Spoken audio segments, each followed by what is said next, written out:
got smacked, but we got smacked, but we got smacked, but we got smacked, but we got smashed, bro. 3, 2, 1, go!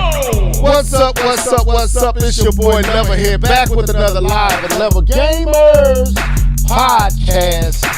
And it is a podcast for you on tonight. As y'all know, yesterday was the day that any true Nintendo fan had been anticipating and waiting for quite a long time. But it is here. The Nintendo Switch 2 is here. It has landed. It has been fully revealed. And we have a lot to talk about. Mario Kart World, DK Bonanza. Oh man, so much shown. Switch 2 editions with Breath of the Wild, Tears of the Kingdom. We also got to talk about this price: $449, $499, and $80 games. Slap yourself, Nintendo. We got to talk about that. But I got my crew here, and I know one is ready to go. Keith, you ready for this conversation, sir? Man, you know what? I was born for this. Metroid Prime Switch 2 Edition, 4K 60 frames per second, 1080p 120 frames per second. Hey, Mom, are you ready for this conversation? Yeah, I'm here. All right, wait a minute. Let's slap yourself forward. Let's get out of the mood. I need a little bit more spunk in your vocals.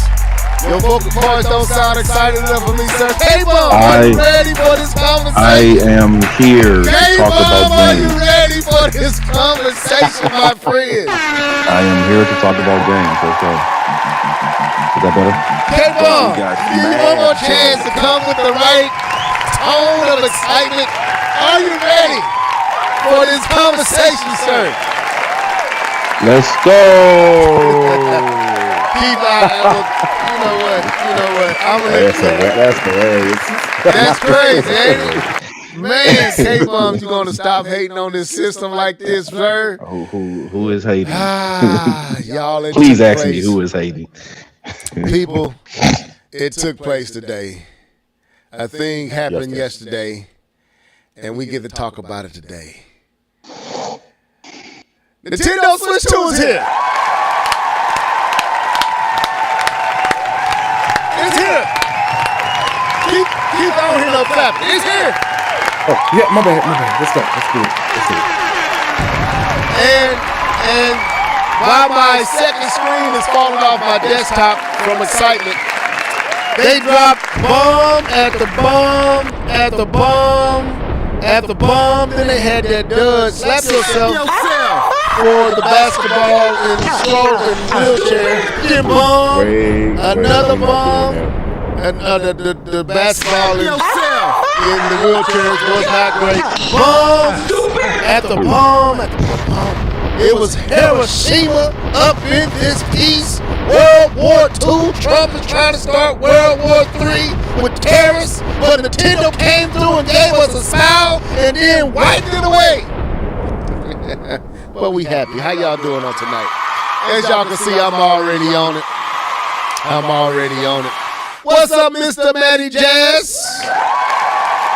And I see somebody else there. Oh, what's up, Miss Mia?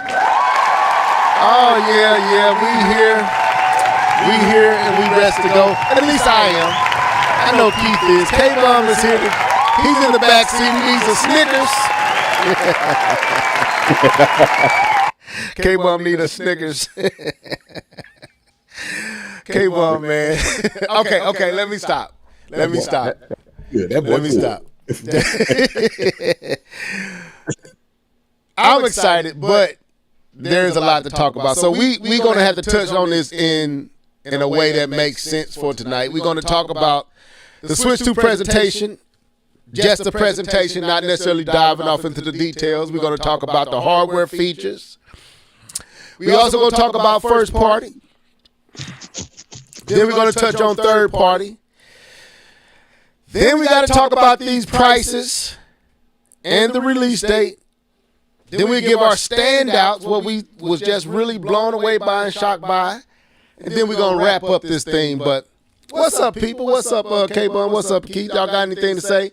I gave us a good 5-minute intro. Y'all, what you got to say, Keith? I know where K-Bun is. What you got to say, Keith? Where you at, man? No, man, you know what? I think we should just go ahead and go get into it after K-Bun say what he got to say, because we got a lot to talk about. And no breaking ice. We just need to go straight into what you've been gaming on, because we got a lot. Straight into it. All right, let's go. No, I'll say this. We had storms yesterday. Well, you got okay, y'all. Mia put the place down. He was about to go. Go ahead. Put the place down. No. We had storms yesterday. Yeah. Pray for those. We got a storm right now. I don't know if y'all heard that. That thunder, but pray for the families that may get caught into. It was a real bad tornado yesterday, but pray for those families. We made it. We got a chance to live to see another day. Thank God, and that's what's been going on. Man, we broke the ice, dude. Speaking of storms, yesterday tornado literally swept through my city, literally blocks away from me.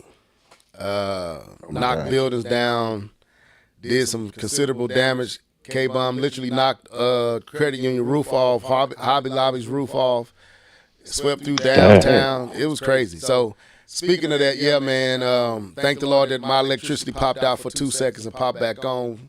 And prayerfully, this storm that we in now, because Keith, we in the same, I think all of us is in the same storm. Even K-Bomb should be feeling it up there too.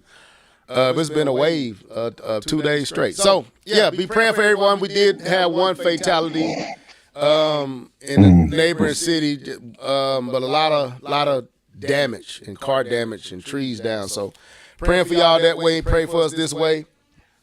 But we are here. We thank the Lord for that. But let's get into what you've been gaming on. Let's go. Yeah.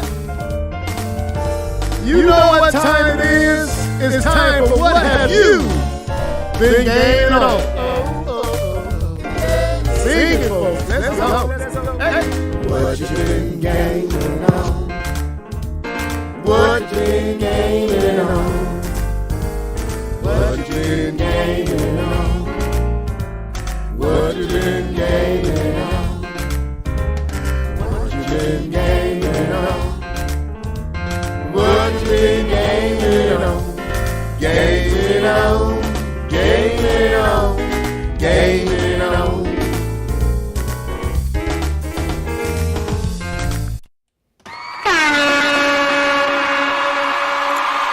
Okay. Welcome to the show, Comic Book Crunch and Darkwing Dragon 709. Welcome to the show. He said, "What city is that?" We in Missouri. It was a city, I think it was Dayton, Missouri was where the fatality took place. So, but who want to take the floor first? Yeah, just keep. I can go. Keith usually goes first anyway. Go ahead, so I'll go ahead. Go ahead. So what I've been gaming on, I did finish Last of Us 2. So that is complete. And man. Oh, wait. I was on mute. You did what? Completed Last of Us 2. It is done. Oh, my goodness. It is in the books. And man, this game don't let you be happy. Man, and I said before, I said again. This is why I didn't want to play this game during COVID.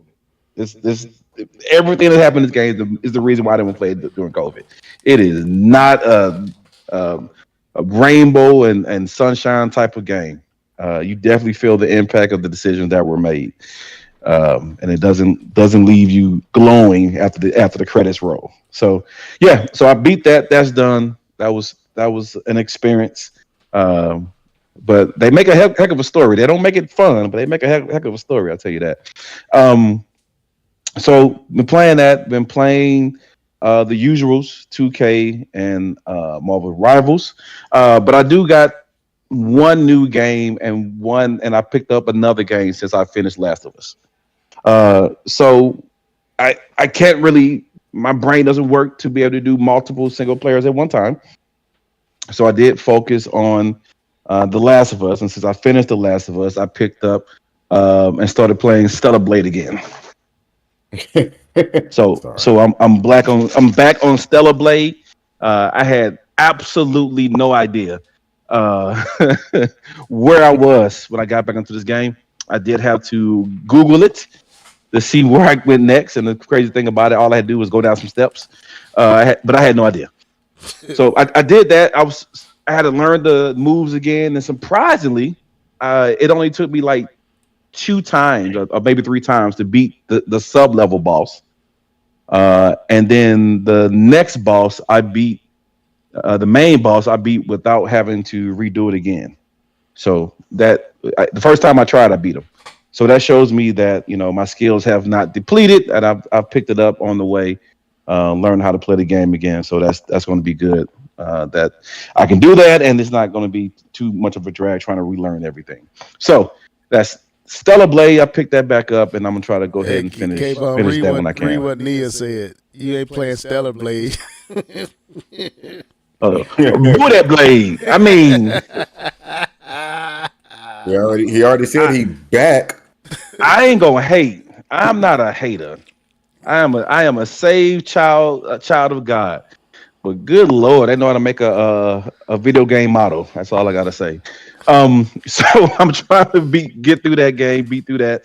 And then I picked up another game because I needed something in between, and I wanted to do something a little bit different.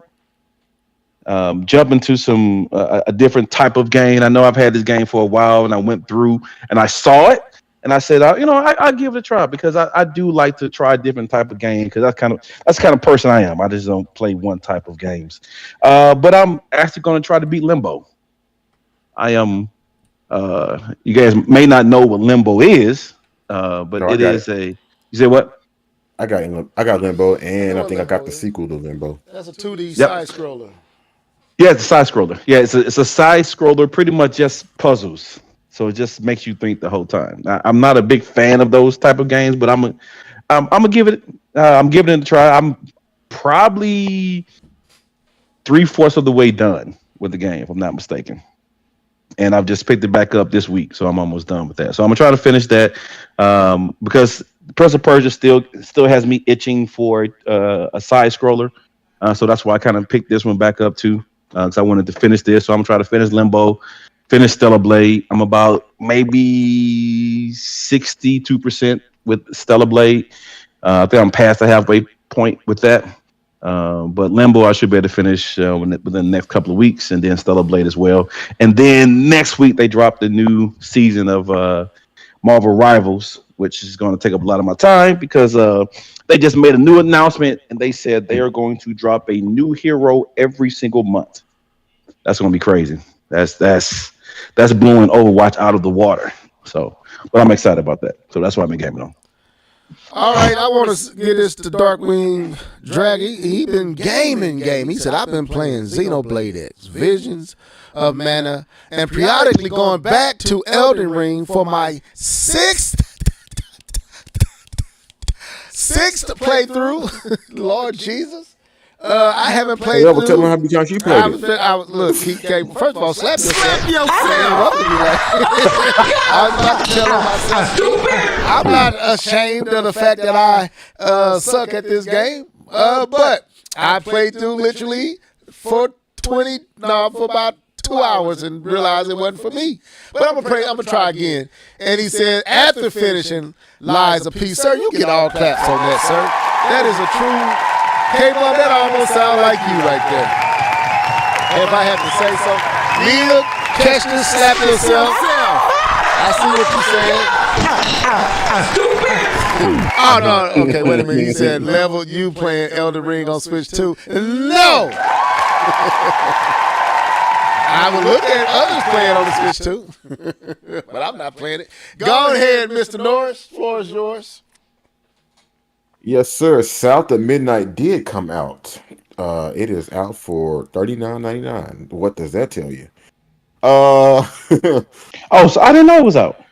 Yeah, it came out, I guess, today. Yeah, it came out today. Dang it, I don't have an Xbox. So it's okay. Everything's free on Game Pass. Everything is an Xbox, brother. I'm not playing it on no Fire Stick. Go ahead, man. Play it on the refrigerator. I do got a digital on my refrigerator too. I've been playing Xenoblade Chronicles X, just like all the other real Nintendo fans out here. You know what I'm saying? Is that a jab? Go ahead. Hey man, we having fun tonight. No, I've been playing Xenoblade Chronicles X. I think I may have just finished Chapter 9 or I finished Chapter 8. I can't remember. I had a lot going on last night trying to stay safe, but I was also like, I'm a game too, just to keep myself, mentally. Anyways, been playing Xenoblade Chronicles X. I also picked up Prince of Persia after many recommendations from our boy K-Bum. How much is it? It was on sale. It was on sale for I think it was like $20. It's back up to $39 now. Oh well. But yeah, I went ahead and bought that. Well, I missed. But and I played. So I'll say this: the demo, and I didn't play long, but the demo of that game, where they start you at, I didn't like where they started you at versus where they start you at in the actual game. The actual game definitely feels better, and I'm playing on the Switch. The actual game actually feels better, and seeing where the story actually starts off makes it more compelling to at least see where the demo picks up, But I'll eventually get to that probably when I'm done with Xenoblade Chronicles X. And I played a little bit of Mario Kart today. My kids have been feeling real encouraged after watching so much Switch 2. I've been making them watch that, so they want to play Mario Kart 8. Play some of that, beat the brakes off them, so you know what I'm saying. You know how I do it. What else have I played? I think I want to say I think that's all I played. But yeah, Xenoblade Chronicles X, man, if you're looking for different of game to play, I definitely say give that a nod. At least watch it on YouTube. I think it's one of those games that shouldn't be missed. And it has voice acting. A lot of it. Okay. All right. Well, I didn't play a lot of games, but I was inspired to go back and play a game because of a game I saw on the Switch 2 Direct, and that was Astrobot. DK Bonanza was like, let me get back on this Astrobot, man. So I was playing Astrobot literally up to we got on today and beat the boss that I hadn't beat. I forgot I hadn't even beat the boss. Beat that and beat the stage afterwards, and I'm going to go ahead and try to finish this game.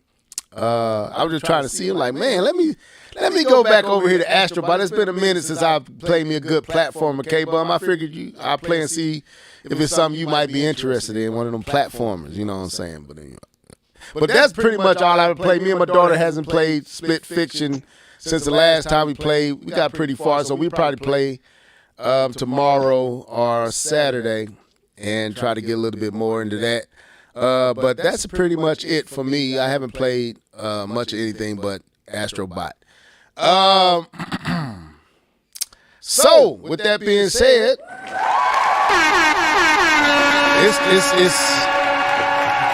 We do want to call out Kiwan said he's playing RoboCop and Texas Chainsaw Massacre. Oh, okay. I ain't even Massacre. Well, Massacre. I said it all wrong. I didn't even give him a shout out. Shout out, Kiwan. Welcome to the show. Let me see who else. There's a few up there. Nia said I'm playing through a Xenoblade. Who else? A lot of y'all playing through Xenoblade. I think South of Midnight game may have come out today or is coming out. No, it came out today, Neil. You're right. What's up, Fred? 215. I didn't see you in here. All right, y'all let this piece tonight. Say what's up, people. What's up, Fred? Let me see. Let me see who else said they've been playing something on tonight. Kawan said back at it like a crack addict. No, just back at it. We just back at it, bro. You ain't got it. Who playing booty played in the chat? That'll be K-Bum 20. That'll be K-Bum. He's playing booty play. Welcome to the show, Cherry. Man. Oh, Cherry. What do you think of the Switch 2, sir? I need your opinion. I mean, you are the PC handheld guy. You play all of them. What is your thoughts, Chariot Man, on Switch 2? He said it had a great show. What do you think about that price? Anyway, we'll talk about that. So where do we got to start? Like I said, we're following the script on tonight. We're not going to do what we typically do. We're going to follow a script. So we broke it down into these categories: the presentation, hardware features, first party, third party, pricing and release date, standouts, and then a wrap-up thought.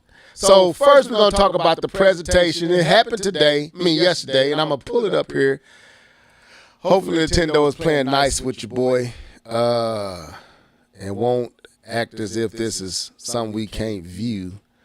But yeah, the presentation. Yeah, I'm probably just going to speed it up like I did the other day. I might just play somebody else's.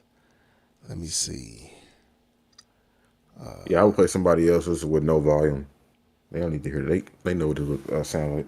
Okay, that'll work. Oh boy. Boy. All righty.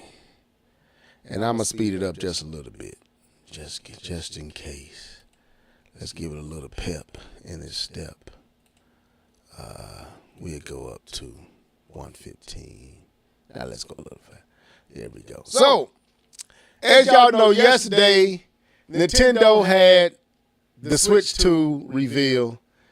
Man, we've been waiting for this for a long time, but of course they had the January, I think 16th or whatever, I forgot what actual date that was back in January, where they told us in April on the 2nd that they will have the Switch 2 Nintendo Direct.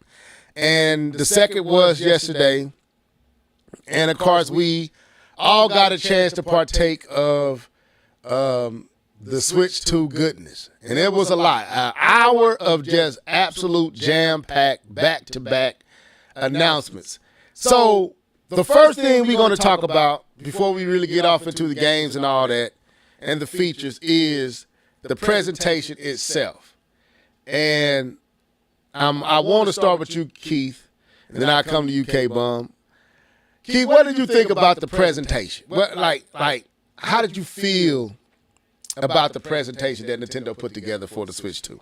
Floor is yours. Oh man, finally, I've listened to everybody talk about this, and I just been sitting back biting my nails. I thought Nintendo did a wonderful job. I think they started off, of course, with Mario Kart, and they kept up the momentum from there. I think they hit all the points that they were supposed to hit. They had a great pace. They may have had maybe one dual spot. Actually, I think they had one complete misstep with this presentation, I think. Yeah. But yeah, leading off with Mario Kart was wise, because that was what they initially showed us with the initial reveal, the console reveal, and then going into the features and talk about what the system can do. Of course, we knew we weren't going to get like tech specs in a long list of readouts and stuff like that. That stuff is available. I think Nvidia talked about it. I think, and then showcasing the partners like they did and showing all the games that they have in the works. And then, okay, I said one mishap, two mishaps for me personally. And the other one was, although they showed a lot of games, I don't feel like they showed enough first-party games. I could have stood for like one or two more first-party games. But other than that, I think they had a flawless show. The pacing was good. I was energetic the entire time. This is probably one of their best Nintendo Directs. Trying to think what else. Oh, they showed the controllers. They showed that we finally getting GameCube for Nintendo Switch Online. What is it called? Nintendo Switch Online, not enhanced, but something. Expansion. Edition. Yeah, expansion edition. They did indeed show enhanced Switch games. What I wanted. They showed Zelda Tears of the Kingdom and Breath of the Wild, which I'm being honest, I'm not going back to them games just because they're now in a higher resolution. But I will pick up where I left off and play some of those games. And yeah, man, I know we're gonna get into more details a little later, but all in all, they did a really good showing. Like I said, great pace. I loved every minute of it. We didn't see any familiar faces. For me, I didn't see any familiar, like the Miyamotos and stuff like that. I thought that was interesting that he wasn't there or anybody like that. But yeah, I think it was a good show. Yeah, that's interesting. I got a thought on that too. Anything else, Keith? Before I bring K-Bum in here, let him give his take on the presentation, and we go deeper into it. Okay, yeah, that's a lot more I can say, but let's keep it moving like Nintendo did. Okay, go ahead, K-Bum. It's your floor. For the presentation of the Nintendo Direct, I thought they did a great job. I too agree with Keith and on some of the missteps, and I'll quickly go through those. But as far as the presentation, I thought they did a good job of showcasing the games. I think they did a great job of doing that, and I think they did a great job of showcasing one of the issues with the original Switch. I know Keith and I disagree a little bit on it as far as how much time was spent with third party, but I thought for me that was needed because that was one of the pain points of the Switch's long lifespan was third party support, and I thought they did a great job showing all of the support they have from third party developers and the games they're bringing to the system. So I the length of it didn't bother me, so I didn't think that was a pain point. But I thought they did good with their messaging. They did good with the videos that they showed. I thought they did good with some of the pieces they try to call out that make the Switch 2 unique. But I there was a couple of things that I wish they did show. I wish they would have, and I know why they did it. Right? They left off the very important thing, which is the price. they left that off because they didn't want any sour points in the presentation. Understandable, but that was definitely sour for most people. So I understand why they didn't do that, but it just feels weird to have an entire hour-long video without showing any price. I felt that to be weird. But as far as some of the missteps, I thought they stayed on the whole game chat thing just entirely too long. I think that was just, I think they could have kept that moving a little bit faster, showed us that what it can do, and then kept moving, but actually having people talking and all the other stuff, I think that was kind of something they could have, kept shorter. And I think the whole user manual game, I think they could have been a little bit shorter on that. I definitely think that didn't deserve as much time as they gave it. But outside of those outliners, as far as price, I thought a good job. What I would have wanted, and I know it's not Nintendo. I know it's not what they do. I would have liked a little bit more discussion about the hardware side of the system, what it can do. As far as some of the power behind it, I know it's not a Nintendo thing to do, but they have something that the other console makers don't have, which is the DLSS. And I think it would have been smart to kind of play that up a little bit because Sony and Xbox do not have that. They do not have the power of the NVIDIA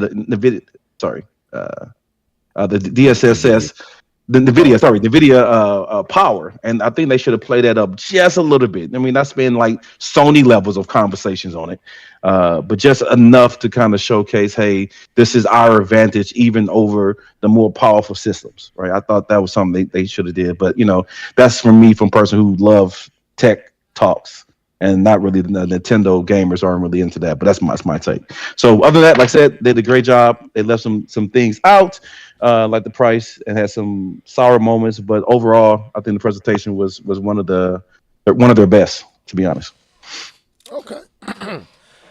So I pretty much agree with both you guys. To me, this was probably one of Nintendo's best presentations. To speak on what Keith said with not seeing Miyamoto or different ones. What that said to me, Keith, was this is a new generation. This is not Miyamoto and Iwata's generation. And I think they are clearly showing that in so many facets, even down with the price. I think a lot of the things we're going to get into really, really shows me that this is a different Nintendo. But like you said, K-Bum, I do wish they would have spent a little bit more time with some of the unique features of the system, like DLSS, and literally like do a kind of like a Mark Cerny presentation where they try to show the difference and try to show the change and all those things. Thank you. Bring me something to drink too. I think they should have did that. Gave like a Mark Cerny breakdown, kind of like what you were saying. They spent a little too much time in the chat portion. We got it. Thank you, Nintendo, for finally standardizing your system with modern stuff that we have had for the last decade. Thank you. But maybe you should have showed the actual forwardness of your system with the DLSS and all the NVIDIA tricks and tech that they put in there. I think that would have been a better spent time than chat with the camera and all that. But we get into all that. But overall, I want juice. Overall, the presentation was great. There was 2 dull moments for me, or 1 dull moment, which we would get into with the game part. What in the world? I knew D2K would show up tonight. What's up, D2K? I knew you was coming tonight. And the portion, because I literally said it in our chat, I was like, okay, let's move it on. That was doing the chat part where they just was like, oh, okay, we get it. Y'all finally realize people want to talk to each other and not through a phone app. We got it. Thank you. All right, let's move on. But overall, the presentation was great. It was great. It was paced well. They filled up an hour, and there was very little dry spots. Very little. There was that, but it's expected. You're going to have those dry moments. But compared to what we have seen in the past, that was very, very, very, very, very, very little of that. Nintendo paced this out well. I do agree with Keith. I could have stood for a few more first party titles, but I think the Nintendo editions is kind of where they was trying to milk that as more of the first party. But like I said, we'll get to that. But overall, I thought the presentation was well executed. Well executed. Any other aspects of the presentation that we need to talk about? Oh, that's cool. That's on the presentation, and we can move on. No, I think okay. That's cool, but I do want to echo what K-Bone said. I agree and agree with both of y'all. That chat section, I don't know why they felt the need to hone that in so much. Like, I thought that was weird. It was like, we get it. It's chat. Move on to the next thing. And like K-Bone was talking about, I didn't want to go too deep into it. I know we're gonna get into the game section, but that tutorial of how the Switch 2 works, like, I don't even understand.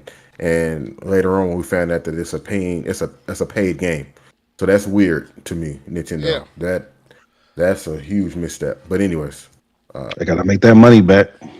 Yeah, I guess real quick on that, and I think that shows sometimes how Nintendo may be a little out of touch. That something that has been a staple of gaming for pretty much 8th gen, 7th gen. Xbox. Talking about voice chat? Yeah, voice chat and all that. So 360. So basically for almost 15, going on 20 years, voice chat has been a thing. And you have... voice chat was a thing on the PS2. Well, I know. I'm just really because online was on... PS2 had online and Xbox. So it goes all the way back then. Yeah. Okay, so at least 20 years. And to me, you spend time on something that is not a big deal for anybody that's been in gaming, but y'all just lag behind. But you have something that is literally not in any other device, but maybe Yes. the PlayStation Pro, and you spend no time talking about that. And maybe that may have justified the big, that may have given you a reason. This is why we might have to price it. But we'll get there. We'll get there. Not to jump But ahead. since we hear though, Nia posted it in there, but I'm gonna bring it up now. If you read those dev diaries, whatever they're called, they did want to put the voice chat in the original Nintendo Switch. Okay. They said that they didn't have the processing power to put it in there, so they had to come up with a solution. And unfortunately, the solution was a phone app. But this was something that they did desire to do. So just want to give them at least some credit for acknowledging that, because they talked about it. They should have been. I think they would have got more grace during the Switch's time frame if they would have made that kind of a known thing. Maybe it was, and I missed it. And I think But if they'd have made it a known thing during the OG Switch's life cycle, that hey, we're trying to do it, but we're using a cell phone processor, so we can only do so much, guys. Yeah. But they didn't really make that known. So real quick, we got so much to cover, so I don't want us to get sidetracked because a lot of what we're talking to get hit in other points. But I'll say this: Nia's correct, Keith, you're correct. But we already knew that even back then. We knew that early on in the Switch that it was because of the 4 gigabytes that was already revealed. So Nintendo, again, catch up with people actually talking about. Anyway, so I see some more people in here. Who's that? Phoenix Star 5000. What's up? Haven't seen your name in a minute, sir. Where you been, man? But welcome to the show. All right, so that was the presentation. Let me get a grade on the presentation. Everybody give me that grade. hold on. We do got to knock it down a little bit as well. D2K called it out in the chat. That freeze had me restarting my browser. So You know what? when the stream froze. I'm not gonna fault them. Do you know how big the viewing was for that show, for that stream? It was huge. Yeah, I'm still gonna fault that. I ain't gonna fault them for that. I fault them for something else. I ain't faulting them for that. It's part of the presentation. Nah, you getting fault for that. Actually, it's just you can fault them if you want. I'm not gonna fault them, but That's cool. But okay, so I need your grades. What is your grade for the presentation? I give it an A. I want to give it an A plus because I just think it was a fantastic showing. Even though, and K-Bum is right, I did want less talk about third party so we could see more first party, but it was necessary, and I get it because one of the takeaways that I have to understand from these showcases that it's not always about me. A lot of this stuff is, they'll show me something that I want, and then they gotta show something I don't want, which other people do want. So showing a lot of those third party and showing them in the way that they showed them, I think that was great. But I'm not gonna give it an A plus, even though my heart wants to, because I feel like it was a flawless show. But I still wanted a few more first party titles. Okay, K-Bum.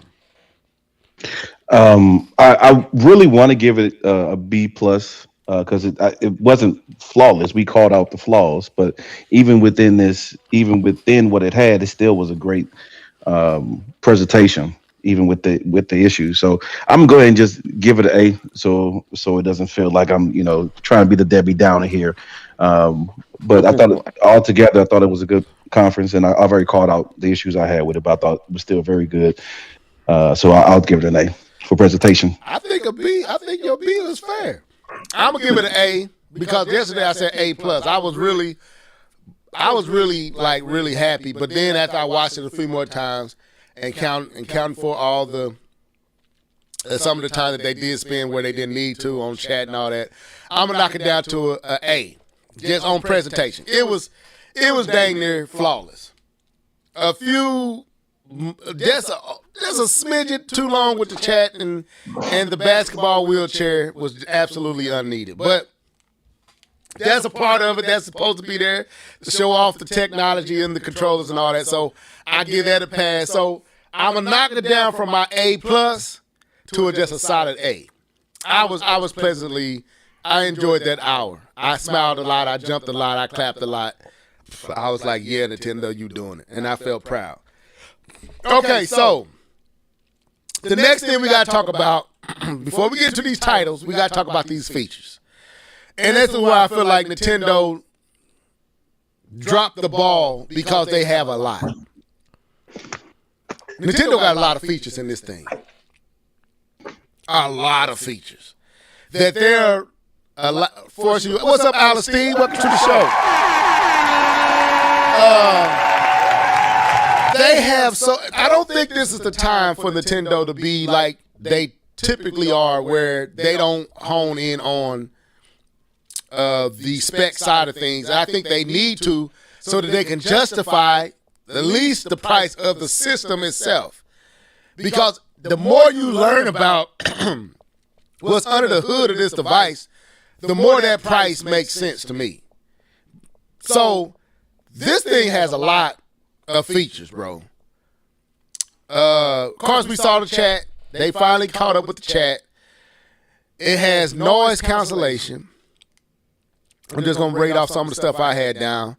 Noise cancellation is a DLSS NVIDIA-based device. I think it's using DLSS 4. 3D sound. I think the only other system that has that ain't that the PlayStation 5? It's the only other one I know that. The PlayStation 5 does have 3D sound. Yeah, I said it's the only other one that has this PlayStation. Does Microsoft have 3D sound? I do not know. HDR and is it VRR refresh rate? VRR, variable refresh rate. Okay, on a 1080p screen with 120 frame per second refresh rate. What else it has? And I got a matter of fact. Let me go to that. Let me go to that list Keith had real quick. Let me. You just go to the Nintendo page. No, they didn't have as much. It didn't have as much. Read off some more. They didn't have as much as what you shared with us. Go ahead. Yeah. So I mean, I don't know. Because you just read a bunch of the stuff that they got. So it brings games to life with a larger 1080p screen. Brings games to life with a larger 1080p screen, or connect to the TV and play in a 4K resolution. Support for HDR, VRR, and frame rates up to 120 frames lets you enjoy vivid color, clarity, and smooth gameplay. Snap the new Joy-Con 2 controllers into place with magnetic connectors. Each controller can even be used as a mouse in compatible games. You know, we didn't talk about that. Experience. Oh yeah, I didn't even talk about that part. Go ahead. We didn't. There might be a reason. Anyways, experience new exclusive games like Mario Kart World on Nintendo Switch 2. Plus, that's not a feature. Yeah, I guess they didn't. The Nintendo Switch page doesn't have as many. But I mean, those are the main things, though. Like you got the camera. Fact that we're getting 100. You got a camera now that is able to detect faces of 4 people at one time, and it's even though there's a lot of stuff here. But as far as the hardware itself under the hood of this system is not a slouch. Like they did stuff that you would not think Nintendo would do. So, with that being said, let's talk about this specs and the tech part of this thing. Are you surprised at how far they decided to go with this device? I'm gonna give K-Bun the floor first on this one, Key, because I know this is the side that he's probably interested in. K-Bun, are you surprised as a non-Nintendo guy, or you not like me and Keith? Are you shocked with what they decided to go with this system, like all the bells and whistles they decided to put in it? I would say it's un-Nintendo like. Nintendo usually bases there's usually some kind of gimmick when it comes to Nintendo. And we call it gimmick, but for them it's kind of the features. So it's kind of, they did the HD Rumble with the Switch. Oh, HD Rumble too. I forgot about that. But then they had their own type of things that kind of was their gimmick that they had for this. But for this, they went very traditional modern gaming with the VRR, with the 4K 120. with the camera, which every system has had a legit camera for years. Yeah. So I'll say this felt very Apple to me. So I'll say I have Apple products, and I enjoy my Apple products. But what Apple does is doing their videos, they show features that have been on other systems for years, and they show it in a Apple type of way, and then they make people who own Apples feel superior because now they have it. While Android people have been saying, "I've been doing that for the last 10 years." I felt very Apple with this because things like the camera, game chat, which is one of the biggest feature, a button that as of right now only does game chat. It's features that we've been utilizing for years, but it's kind of Nintendo's thing now. But outside of that, I'm happy that they went the direction. I guess I would say I'm surprised then because they didn't Nintendo it up. They were more modern. So I guess the answer to your question is yes. I would say surprised then. Okay, all right. Keith, what's your thoughts? Were you kind of shocked by the amount of features that this system is packed inside this thing? No, I wasn't shocked. I want more features. No, I'm just playing. No, I think. What was that? That was the Kobe Bryant commercial, Yeah, right? yeah. More. What do you features. want? More victories. That's good. One of the things we didn't mention was the 256 gigabyte capacity and the I had fact that that I ain't know micro if it was 56. SD cards. It's 56. I had 58. I was about to say it. Go ahead. Yeah, 256. And the micro SD express card. So you have to use the express cards.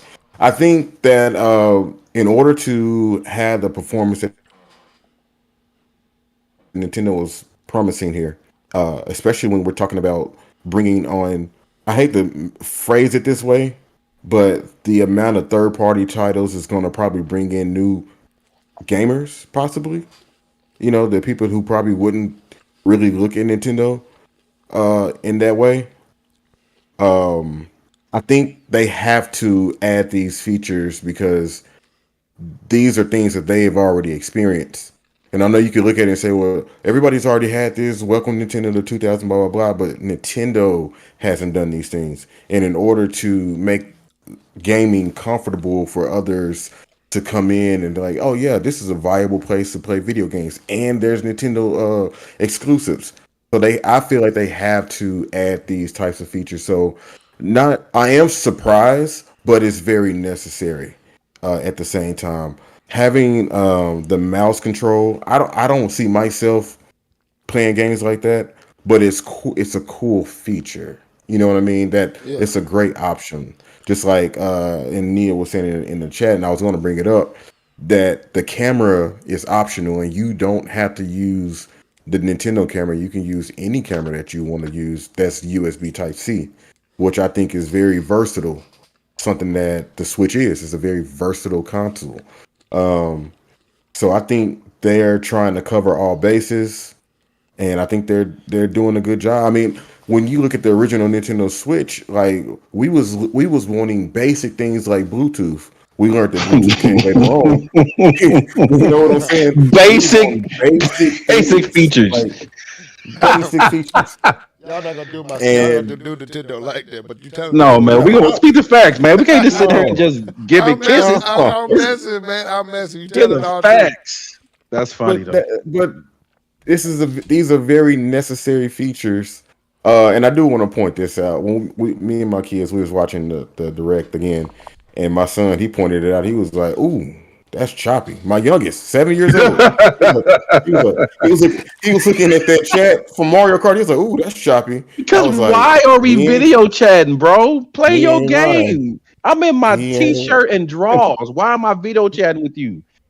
Well, I think Nintendo is trying to create their own Twitch space. I think that's what they're attempting to do here. Because Nintendo can't just be regular; they got to do it in Nintendo And that way. system ain't gonna function. Anyway, I don't know. Okay. Well, Anyway, they do have separate cores for that. Actually, we read the specs. It's built into the the hardware of the system to be able to handle the face recognition for the video chatting, which is this is their thing.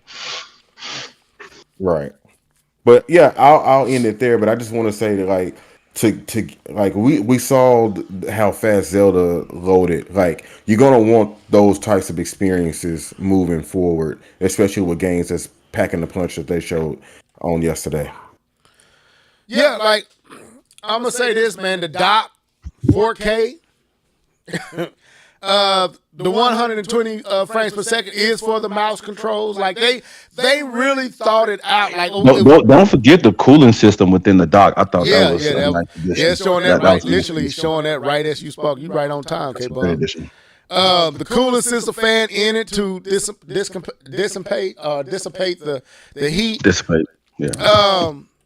Like to really like going to the mouse part. Now I'm trying to get us through this so we give every part of this enough time to talk about it, but don't over talk one point and not have enough time to talk the rest. The fact that they was willing to go up to 120 frames per second and a 1080p screen for the mouse features let me know that this is a different Nintendo. This is not what we used to. They would have back in the day. It would have been like K-Mom said, just a typical gimmick that you can play like that if you want to, just so they can say. But no, they literally gave you real mouse control like this. Watching them play Metroid Prime in 120p, streamless mouse from mouse to just you can pick it up and play it. And then put the mouse, the Joy-Con on the flat surface like a mouse, and it's seamless between the two control designs. You don't have to go into the settings and change it. The Switch literally detects when you're playing in mouse or not, and it just changes on the fly. Like that's crazy. Like the sheer forwardness in their thinking is to me so. Not like Nintendo, or let me say it hasn't been the blue ocean Wii to Switch Nintendo we've seen. This is a new Nintendo, and it's clear in so many facets that I, as a Nintendo fan, it was very like, wow, y'all are really thinking this thing through. And my boy down, man. LeBron James. Don't be hurt, LeBron. But anyway. Let's switch too, man. Focus on switch too. Forget LeBron. I'm watching this game, man. We playing the Warriors. But so I was like, wow. And then the stuff that they chose not to talk about and how rich that stuff was. I feel Nintendo did, in that sense, did themselves a disservice because they could have really talked up DLSS. But go ahead. Anybody else that want to talk about the new cartridges as well? Go ahead. well, I heard about for the new cartridges. I heard they also stated that some of the games are not actually on the cartridge. That is, they give you like a game key and you go download the game. I don't know if you guys heard that. Yeah, that's one aspect that I didn't really explore. I heard a lot of people talking about it, but so some of them will be basically a digital code put on a flash drive or what would you call them things? An SD card, and it acts as if it's a cartridge, even though you downloaded it. You still need to put that into the Switch to play the game. Yeah, it's weird. It makes no sense, but I guess it was. They gave a reason for why, but I didn't really. I'm gonna tell you the truth. I did not take the time to really explore. But I heard many people griping about it. So, do you got any more knowledge on? No, I didn't do research on it. I just heard about it and what it can do, and how they're going to use it. It's interesting, especially. We'll get into it later when you talk about this digital and physical copy price difference. Mm-hmm. So it's going to be interesting if you're just getting a digital copy anyway, but you're paying the physical price. I don't know how all that's going to work out, but we'll see. Yeah, it's just a shell of a game with like a key that you go and download. So it's interesting how they're going to actually make that work. I don't like that either. Let me read. That's typical of gaming in general, isn't it? Like, isn't the disc that you put in any console today is like just a key essentially, and you got to download? No, well, I know for like the PlayStation, you still download the game, right? But a lot of that is for the SSD processing, because the SSD processes faster because of the multiple reads. So yeah, there is a download, but I think this is slightly different than just that regular download you get with the hard drive download you get on some of the hard games. This game, sorry. Shout out to Pain Enthusiast. I ain't seen you in his circle in a minute. He said, so let me read some of these comments. Nia says, I want to use a camera for Mario Party low key with my niece. Laugh out loud. D2K said, I was surprised with the 1440p at 120 frames per second. That's huge to me. Yeah, that shocked me too, D2K. I don't want to mention too many people. Pain Enthusiast said, yeah, the Switch 2 is a lot more powerful than what most people thought. Absolutely. Absolutely. I said to my guys, I enjoyed watching Rich from Review Tech, not Rich from Digital Foundry, have to walk back some of them thoughts he had that Nintendo wouldn't do nothing like that. And seeing them have to be like, wow, I love seeing them do that because, like, brother, the smoke was real. Let me see a few. Nia said Retro did their thing. Darkwing Dragon said that was fire. I can't lie. Paid Enthusiast said Metro Prime 4 being 4K 60 frames per second or 1080p 120 frames per second is insane. Absolutely. Darkwing said, I just wish the game had more aggressive gameplay similar to Doom Eternal. Well, brother, some of the stuff we've seen off screen, and I don't know if you've seen the introduction. I know Keith's seen it. And you might change your mind on if it's action packed enough. Let me say this: Nintendo did not show what they could have showed with Metro Prime 4. They did not show what they could have showed. There's some stuff that I saw in the treehouse, and I saw other people playing. That was like, Lord, why didn't they show this stuff? Like, it's Nintendo. Anyway, I don't want to go back. I may drop the grade down to a B if I keep talking. But anyway, so Keith, any other thoughts on the presentation? Okay, Bum. I mean, on the I do want to say this. I do want to say this for anybody listening to us. If you only watched it on the YouTube, I encourage you to watch it uncompressed. If you can use the Nintendo Today app, kind of skim through that a little bit and see these games in a different light. Like, they look so much better than what was shown in that YouTube video. I don't know if Nintendo on their webpage has it playing, but the games, oh my God, they look so much better. Like, I'm not even kidding. Like, normally I don't be tripping about stuff like that, but the games look so much better than what they showed on YouTube. I promise you. I promise. Yeah. Shouts out to Heart and Soul 72. See you up in here as well. Let me read another one of these. D2K said, I knew when they showed Metro Prime 4 at the summer showcase last year that what we saw was a dumbed down version. They showed the exact same sequence in Treehouse and it looked insane. Absolutely. Like, it looks noticeably better than even what they showed in the presentation yesterday. It's crazy. But anyway, any other thoughts on the hardware itself?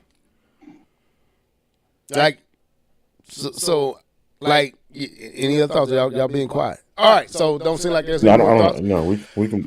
All right, so the next thing we got to talk about, okay, we got through the showcase, we got through the hardware and features. Now we got to talk about the games. We're going to start with first party. So, I had it pulled up here. Let me go back. Nintendo had a lot. a few games that they showed. Let me go back, and I guess we can. Let me see. Come on, Nintendo, stop acting up. All right, so let me see. I had this pulled up a second ago. Let me see if this is it. But so we got from Nintendo first party. We got a full blowout Mario Kart, and it's called Mario Kart World. I'm trying to find that one I had up first where they was literally showing the games and everything. But they had Mario Kart World. They showed a new Zelda Hyrule Warriors. The Age of Imprisonment, which we didn't talk about that. So they showed Mario Kart World, Drag X Drive, Hyrule Warriors, Age of Imprisonment, dealing with the imprisoning war. I remember when what's his name, Triforce Johnson was talking about that way back in the day on the Live and Level Gamers podcast. They showed an exclusive from Software. Would this be considered first party? This is not first party. That's not first party, is it? That's not first party. No. No. It's just a third party exclusive, just like Helldivers. Okay. Kirby's Air Ride. So this, like I said, World. Let me see. Donkey Kong Bonanza. Metroid Prime 4 Switch 2 Edition. Kirby's Air Ride. There it is. Drag and Drive. This was the low point for me. They could have kept that one. Come on, man. They could have kept that one. Nintendo Switch Welcome Tour, which should be a free-to-play game. That should be their Astrobot for the PlayStation 5. And then they showed a slew of other Switch editions. Breath of the Wild and Tears of the Kingdom. What else, Keith? Some of these they not showing on here. Let me keep going. Mario Party Jamboree and Jamboree TV. The new Pokemon. What version of Pokemon was that?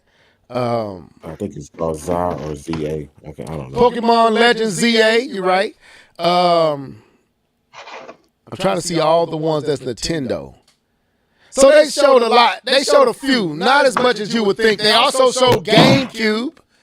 That GameCube would be added to the online slew of games that you could play. So, Keith, where did we want to start on first party? Where did we need to start? We have to start with Mario Kart. All right, so go ahead, Keith. I think this was amazing. I remember, I know we were talking about when we thought it was going to be called Mario Kart 9. The one feature that I said that I wanted was more dynamic stages. But what I didn't think we was going to get dynamic stages like this cross-country tour. There's also a Sonic cross-country, but we ain't going to get into all that. But I thought what I saw with Mario Kart was amazing. First of all, the graphics are mind blowing. I'm watching it again right now on the Nintendo website. It looks amazing on here. The detail, the shadows, all the other stuff just looks pretty good. The water effects, all this stuff looks really, really good. And then I love the fact that when you're doing the races, you what is it called? I think it's called the knockout, and you have to race to the next race. Like you have to drive to the next race. So no more of that. Well, it's still gonna do that, but I'm saying like it's no more like static. You know what I'm saying? Mm-hmm. And you just keep it moving. And like I love the free roam. Like I've always wanted to free roam in Mario Kart, and for the most part, you can do it. You can do it in time trial, but you're not going nowhere. Now you can actually go somewhere and just drive around. And a lot of people have been comparing this to games like Forza and other types of games, Need for Speed and all this. Like the Crew. That's cool. I like the fact that there's comparisons because a lot of people have compared other games to Nintendo games. Well, guess what? None of that stuff has been in a Mario Kart game. So let me be happy, okay? Let me have mine, okay? I like Forza Horizon as well, but I've never done it in a Mario Kart game, which is different because I like the Mario game mechanics and driving and all the other stuff. But they seem to be taking it a lot more serious this time around. Like when I look at the weapons that we've seen so far, they don't seem to break the gameplay. Like in the past, there's been weapons that broke the gameplay. It's like, why is this in here? And they seem like they're taking this a lot more serious. Like it actually is a legit racing game. Right, and you actually have to show some type of skill, even though there's a red shell about to bust your head. Let me add some aspects to what you're saying. So, some of the changes that they have made. One, you no longer have to hold down the shoulder trigger to trail your weapon behind you. That's automatic now. What was another thing? You have more coins now. So, in most games with Mario Kart, the coins help you go faster. So now they have moved it up to 20 coins. So that means that the speed is a little bit more. You have 24 carts rather than 12 now. And like you said, Keith, seamless transitions between this open world Mario Kart game, or more open world game. This big old world is pretty much seamless between your travel. So you're not loading up, you just going straight through. What else? Some other features they had. Like you said, new characters. The Moo Moo Cow is here. Like obscure characters that you wouldn't think would be here is here. You have characters that are on the race that you can't pick at the moment, but they're fighting and interacting with you during your race. You can power up. Hold on. Go ahead. I'm not gonna let Nia take that one from me. I said this earlier. 200cc in this game about to be crazy. Yeah, I don't know if you remember 200cc in Mario Kart 8. You couldn't. It wasn't built for those tracks. But in this game, 200cc finna be crazy because it is blistering fast for real. But go ahead. Yeah. So wider tracks, bigger tracks, more players. The what's it called, Battle Royale or whatever it's called, where you literally have to be in a certain number to continue. You can set up race knockout. It's like a Battle Royale. But yeah, it's a lot jam packed into this title. Visuals, like a lot of new tricks. You can grind the rails. They brought back the flower, so you can literally hop over stuff now, and the thunder is different. It's a lot changing the game. So dynamic weather. Yeah, dynamic weather. So I'm gonna give the floor to K-Bum because I know he's a Mario Kart. He likes Mario Kart. So K-Bum, your thoughts on? He's a Mario Kart fanboy. Yeah, I wouldn't say fanboy, but go ahead, K-Bum. Your thoughts. I enjoy Mario Kart. The game I've probably played the most in all of my life playing Nintendo is probably Mario Kart. Outside of Super Mario Brothers 3, I probably played that more than anything. But the series I've probably played the most, put the most hours in, is definitely Mario Kart. This definitely was the go-to game up in the dorm rooms back in college. Before I get into it, one note I want to give. So remember that feeling, Keith, when you said, it doesn't really matter that other games did it first. So let me have my moment because Nintendo's doing it now. Remember that moment when we have this argument about how Nintendo did blah blah blah first. Let's remember that moment and allow people to enjoy the games, because a lot of times people always got to show about how Nintendo had did this first. All right, so I got that out the way. All right. Yes, sir. So okay. I'm gonna bring that. I'm gonna put that in my back pocket because I'll be bringing it up soon at some point. But the game was good. I took a look at the game on. I finally got the app working, so I got a chance to look at some of the uncompressed gameplay, and it looks good. It looks good. It looks like it's going to be a blast. It's going to be everything that you wanted plus more with a Nintendo Mario Kart game. I see no reason why this won't do bananas as far as sales. This is going to be a great Mario Kart, and if it has online, it's going to be played nonstop for the next 10 years. If online is great, this game will be played nonstop for the next 10 years. No doubt about it. I don't have any negative thoughts for the game. Right? They're doing what the industry does. Look at what other companies are doing, like the Crew, who probably did this the best as far as open world type of racing. The Burnout series was been doing open world type of racing. Need for Speed has been doing checkpoint overworld, just drives to your next point type of racing. They looked at the industry, how things are going, and they found out ways to make their game better, and they utilized assets and pieces from other games, included into their game, and made it their own. That's how gaming works. We don't have to argue about who did it first. But I think it's going to be good for Mario Kart. I think this is the system to expand to the Mario Kart world. I think this is the system to do it. You have the power behind the scenes, or even if you want to call it even the AI learning behind it, but it doesn't matter. You have the power to do it. We just need the online to make this thing go crazy. If they give us the online, give us the network, this thing's gonna go crazy. Yeah. And I'm not talking about the price yet. That's a whole nother. Yeah, I'm holding on. No, I'm holding on. I'm holding on. We gonna get there. We're just doing it all the stage. Any other thoughts on first party Mario Kart?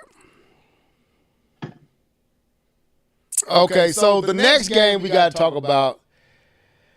And there's one thing I'm trying to see if I can find it real quick. This blew me away. This what lets me know this game is on. It's when they talk about the 120p. Oh, before you hop in, I think somebody else hopped into the chat. Dark 301. What's up, bro? I saw you go live too, bro. I was checking you out earlier today or yesterday. I wanna show this right here. I'm hoping they show is in this portion, I think, where they show Mario on the water. I don't really think people realize how. I don't think we getting a good representation of how good this game looks. I might not be able to find it, but man, I wish I could. Let me see. I'm not trying to spend too much time on this part. But when they showed 120p with the screen, they show Mario this, like Keith, this right here, the physics with Mario riding the waves in the water. And I know they showing it from the side because they're still trying to hide and keep secrets. But bro, this made me think of wave races. Like I can see wave race coming back.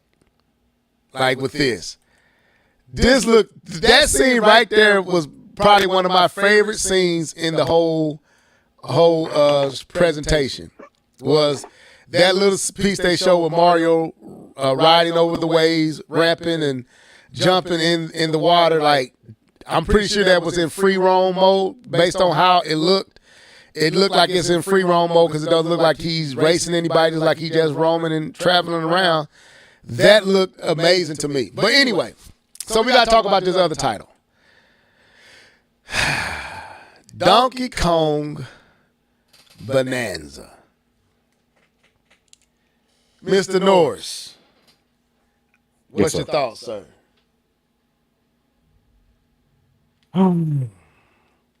Donkey Kong Bonanza, it looks cool.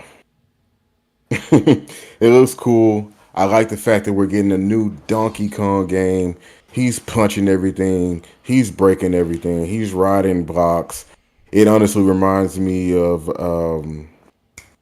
the last stage in Mario Odyssey, where you take over Bowser and with Cappy, and he's breaking through those blocks. It actually got some of the same sounds, but it reminds me of that. And it seems like it's going to be one of those fun, freedom, let loose. I just had a hard day at work, man. I'm finna come home and just break some stuff type of game, right? It looks like one of those games, but sadly for me, I'm not they haven't done enough to pique my interest. And I did watch the Treehouse today, and I thought the Treehouse did a good job showing it. But sadly for me, it's not piquing my interest right now. I think the graphics look cool. I'm not really feeling his fur texture. I don't like that, his fur texture. Everything looks really, really shiny to me on this game. Um, I may be nitpicking, but like how the world and the ground and the mountains and everything kind of like connect together, it just don't look flush to me. Like it's like it needs a little bit more polish. I think that game is coming out in July, I think. So they do have time to polish it up, but it just didn't do it for me. But I am excited to see it. I could change my tune. I could see it again and be like, yo, this is the greatest game ever. But for me, I didn't really care for it that deeply, but I'm glad to see it. Okay, for me, I'm in a different boat. I like what I saw. I like the glimmer. I like the shine. The fur. At first, I was kind of like, am I feeling the fur? And the more I looked at it, I'm like, I'm okay with the fur, because I don't think we're seeing it in its full glory compressed. But when I went and watched it over on Nintendo app, it looked a lot better, and it's doing so much, going from 3D to 2D. It got voice acting, y'all. The game has voice acting. The Rock talks. Donkey Kong doesn't, but The Rock does, and it's in the game. I'm kind of like how Zelda talked in Breath of the Wild when you was walking around. Put it in mind of he was talking while they were playing. So where the squabbles and the squeebles would be normally was actual voice talking. Like Uncharted, when Nathan Drake been walking through the world. Squabble and squeebles. The squabbles and squeebles. That's what it be, squeebles and squabbles. No, I know. I'm just saying. It's just so. For me, the ability to break down anything into most of the terrain, not all the terrain, but you can break down so much that you have to reset the stage to continue. You can literally break so much in the stage that you can't move on. So you have to be mindful of what you're doing to traverse the world. Because if you break and destroy and dismantle too much, you might not be able to reach that puzzle piece or that thing you need to grab. So it's literally an option to reset the world so that you can actually complete the game. So there's so much freedom. I think it's a lot hidden. I did get spoiled on a particular person. That's why you got to be careful, because people be sharing things they should not share. But I was spoiled on a particular person showing up in the game. I don't think he's a playable character, but the fact that he was there, I didn't like the fact that they said that. I do like the redesign of Donkey Kong. I do like them going back to the older school Donkey Kong. He looks more manly and more. Wait. he does. He look more beefier, more. He looks more formidable to me. Like he looks like a powerful character. Not to say that the other version or the, I guess, rare version of Donkey Kong didn't look powerful, but this dude looks like you don't want to fool with him. You know, he busting through everything. The graphics look good to me, Keith. I'm gonna be honest with you. The graphics look good to me. I said it was good. I just said it's not doing it for me. Right. It's made by the same people that made Odyssey, which is Goddessy to me and Keith. So I'm personally looking forward to it. Now there's gonna be some downers when we get to these pricings, but just in the presentation and what they showed, I like what I saw. I really did. I like what I saw. K-Bone, I know this ain't really your thing, but well, we got a lot of other things to talk about than hear my opinions about this. I saw it and I'm like, cool, Donkey Kong. I'll be quick. So I played one Donkey Kong. I think the Super Nintendo. Which one was that? I don't know which one that was. Donkey Kong Country. Donkey Kong Country on the Super Nintendo when I was a kid, and I said I'm cool. I mean, I didn't like those games either. I'm cool. Even Kid K-Bomb was like, I'm cool. we can keep this one moving. We got another game for this Nintendo, so I don't really have too much to say. Yeah, I mean, yeah, it looks the fur physics look good. It's voice acting, which is great. I'm happy. As I said in the chat, welcome to modern gaming, Nintendo fans. That's a shot. I know you guys have it. I know, but I'm gonna throw my shots. Give me my moments. Because after I played that Zelda and kept flipping back and forth from voice acting to memer, I'm like, gotta be kidding me. Well, How you do this beautiful cutscene, all this talking, all this dialogue, showing me all this story. I'm like, yeah, back to me. I'm like, man, kick rocks. I can't. This is not entertaining to me. But anyway, yeah. So I think they. I hope you guys like it. I think they addressed that. Any other thoughts, K-Bomb, Keith, on Donkey Kong? I'm reading some of the comments. Yeah, I like I Donkey do. Kong better as a character, by the way. I do. I do want to agree with what you said, Level. It is made by the same people who made Odyssey, which makes the universe make sense now. If you know what I mean, like if you go back and look at Odyssey, and then you look at this game, it's like, oh, they really look like they could be in the same universe. With the movie and everything. So I do like that feature or that fact that the aesthetics look that way. Yeah, and some of the stuff that they showed clearly lets me know this game's gonna go some places. That's why I went back and played some Astrobot just to see, like, man, Nintendo has really moved up to. Nintendo has moved up to modern day visuals, people. This is crazy. But anyway, anything else on Donkey Kong? I'm trying to read some of these comments. I think Donkey Kong, this is Paid Enthusiast. I think Donkey Kong Bonanza was the most impressive looking game outside of Mario Kart World, Metro Prime 4, and Dusk Bloods. Yeah, it was impressive to me. I'm be honest. I get what Keith's saying, though. It is, when I first saw it, especially with the presentation, and it was like, it is not popping. It's shiny, it's glossy, but it looked kind of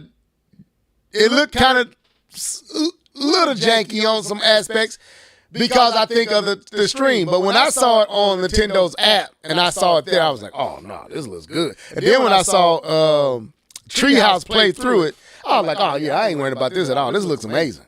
So, yeah, I'm good. It just looks shallow to me. It just looks real shallow. It has some I can get that, but it looks linear. It doesn't look real big as Odyssey was, but I'm good. I'm cool with that. I don't need that right now. I know it's coming because I believe Mario Kart World is just indication of where Mario Kart 3D is going.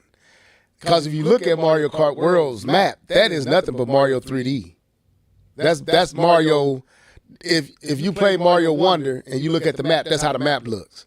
So if Mario Kart is going 3D, open world, you know Mario 3D World is going to go open world. Anyway, that's just me on my Nostradamus, on my Elijah, or I'm trying to think of some prophets in the scripture, so I don't have to use out. So anyway, let me keep talking. So what we doing next? I'm gonna leave that alone.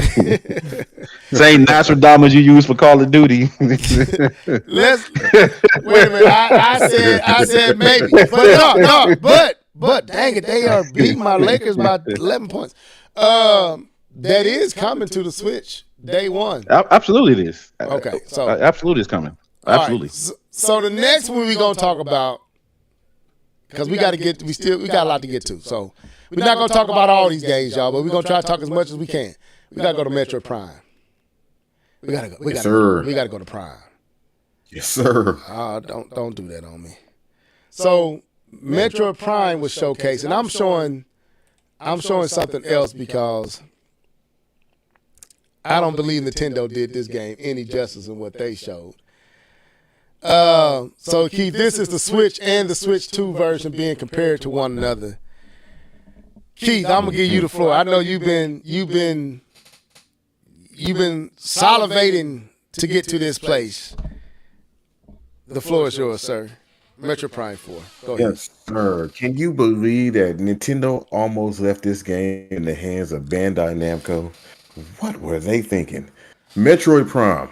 After being able to see it on the Treehouse, to Level's point, Nintendo has not shown this game in the best way that they could have shown it.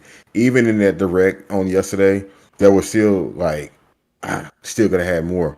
But today, we got a chance to see the opening scene of Metroid Prime 4, playing at, I don't know what the Treehouse was playing at, 120 They was playing 4K. They was playing.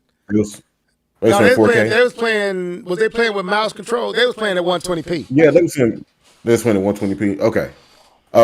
This game looks beautiful, and that opening scene, oh my god, it looks so good. I can't wait. And what's funny? I'm going to get the Switch version and then upgrade it so I can still play it on my Switch if I choose to. But the voice acting returns. The opening scene looks like it came straight out of Star Wars. It really does. They show more. If you go to the Treehouse, they show more of that Psylocke. Can I show the Treehouse? Can I show the Treehouse presentation? I'm scared too. You're funny. I don't know if you can show the Treehouse, but they show more of the Psylocke scene. And what actually happened right there. So back when they showed us the gameplay initially, that's exactly what happened in the opening scenes. I can't wait to play this game. They showed how you can go seamlessly from using it the analog stick to using the pointers. I personally am not interested in using the pointers only because of the left Joy-Con.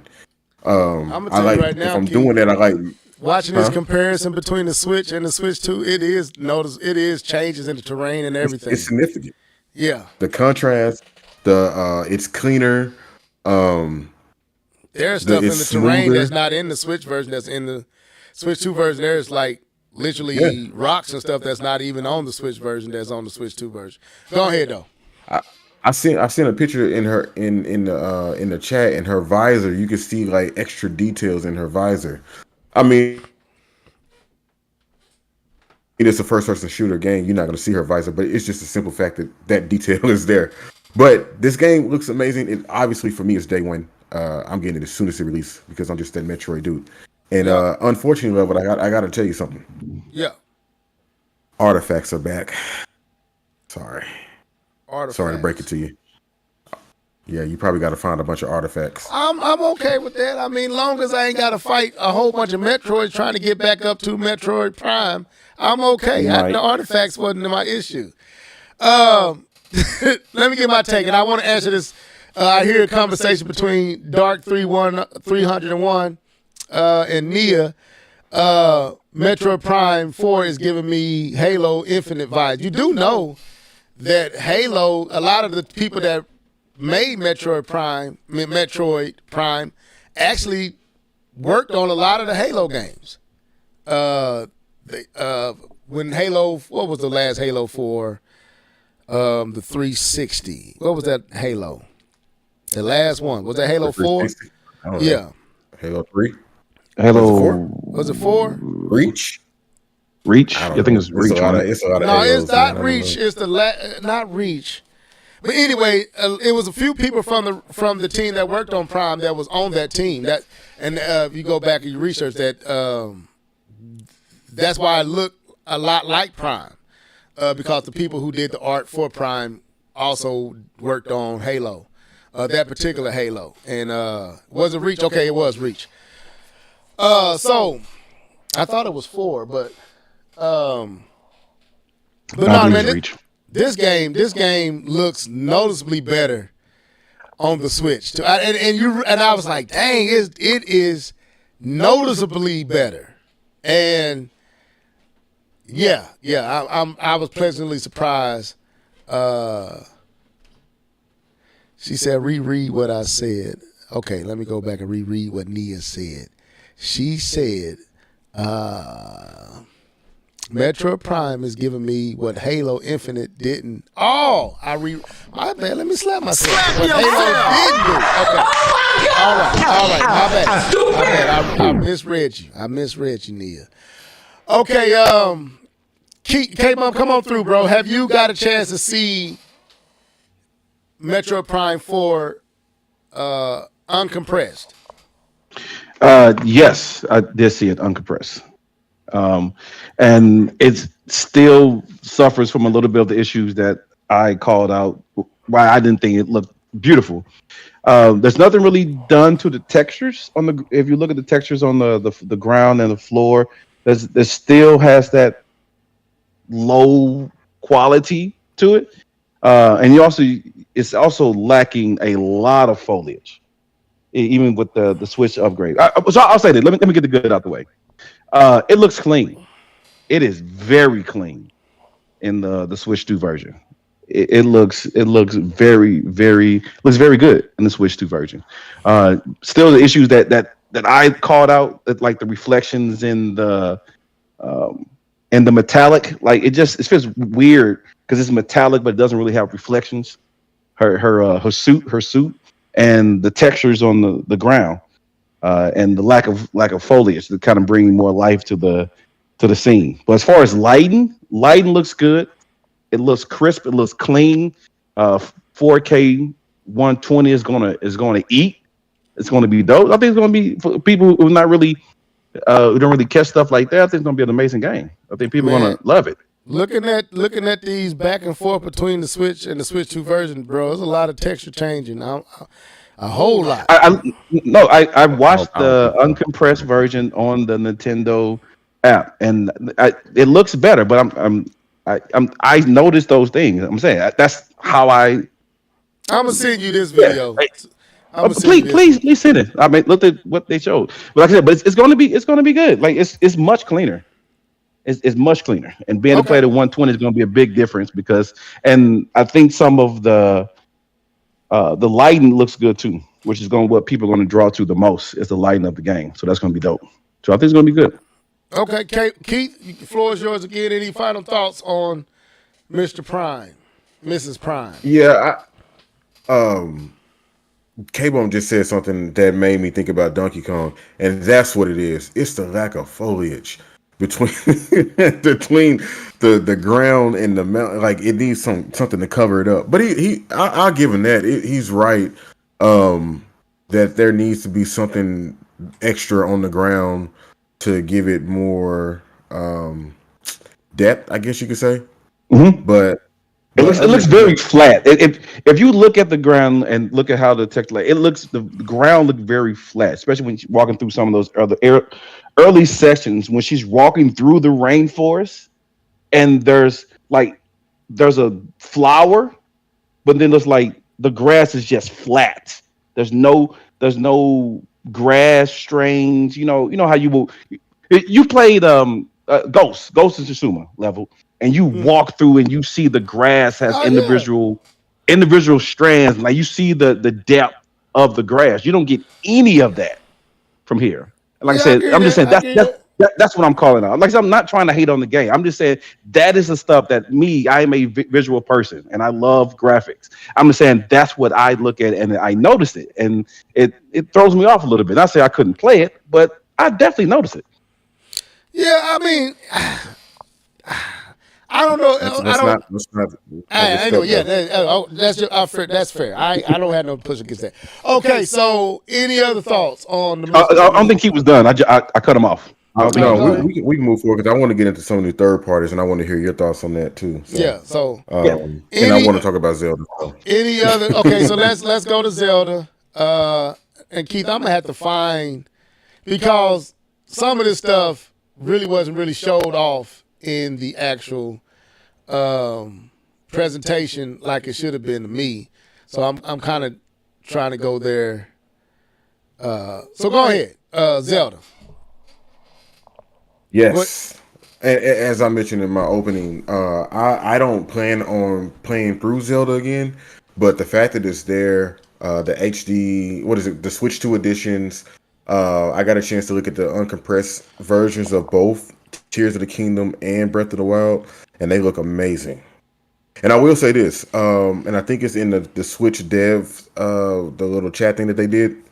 that even if you didn't do the Switch 2 edition or purchase or get the upgrade, which is free if you had Nintendo Switch Online expansion, you can just download it.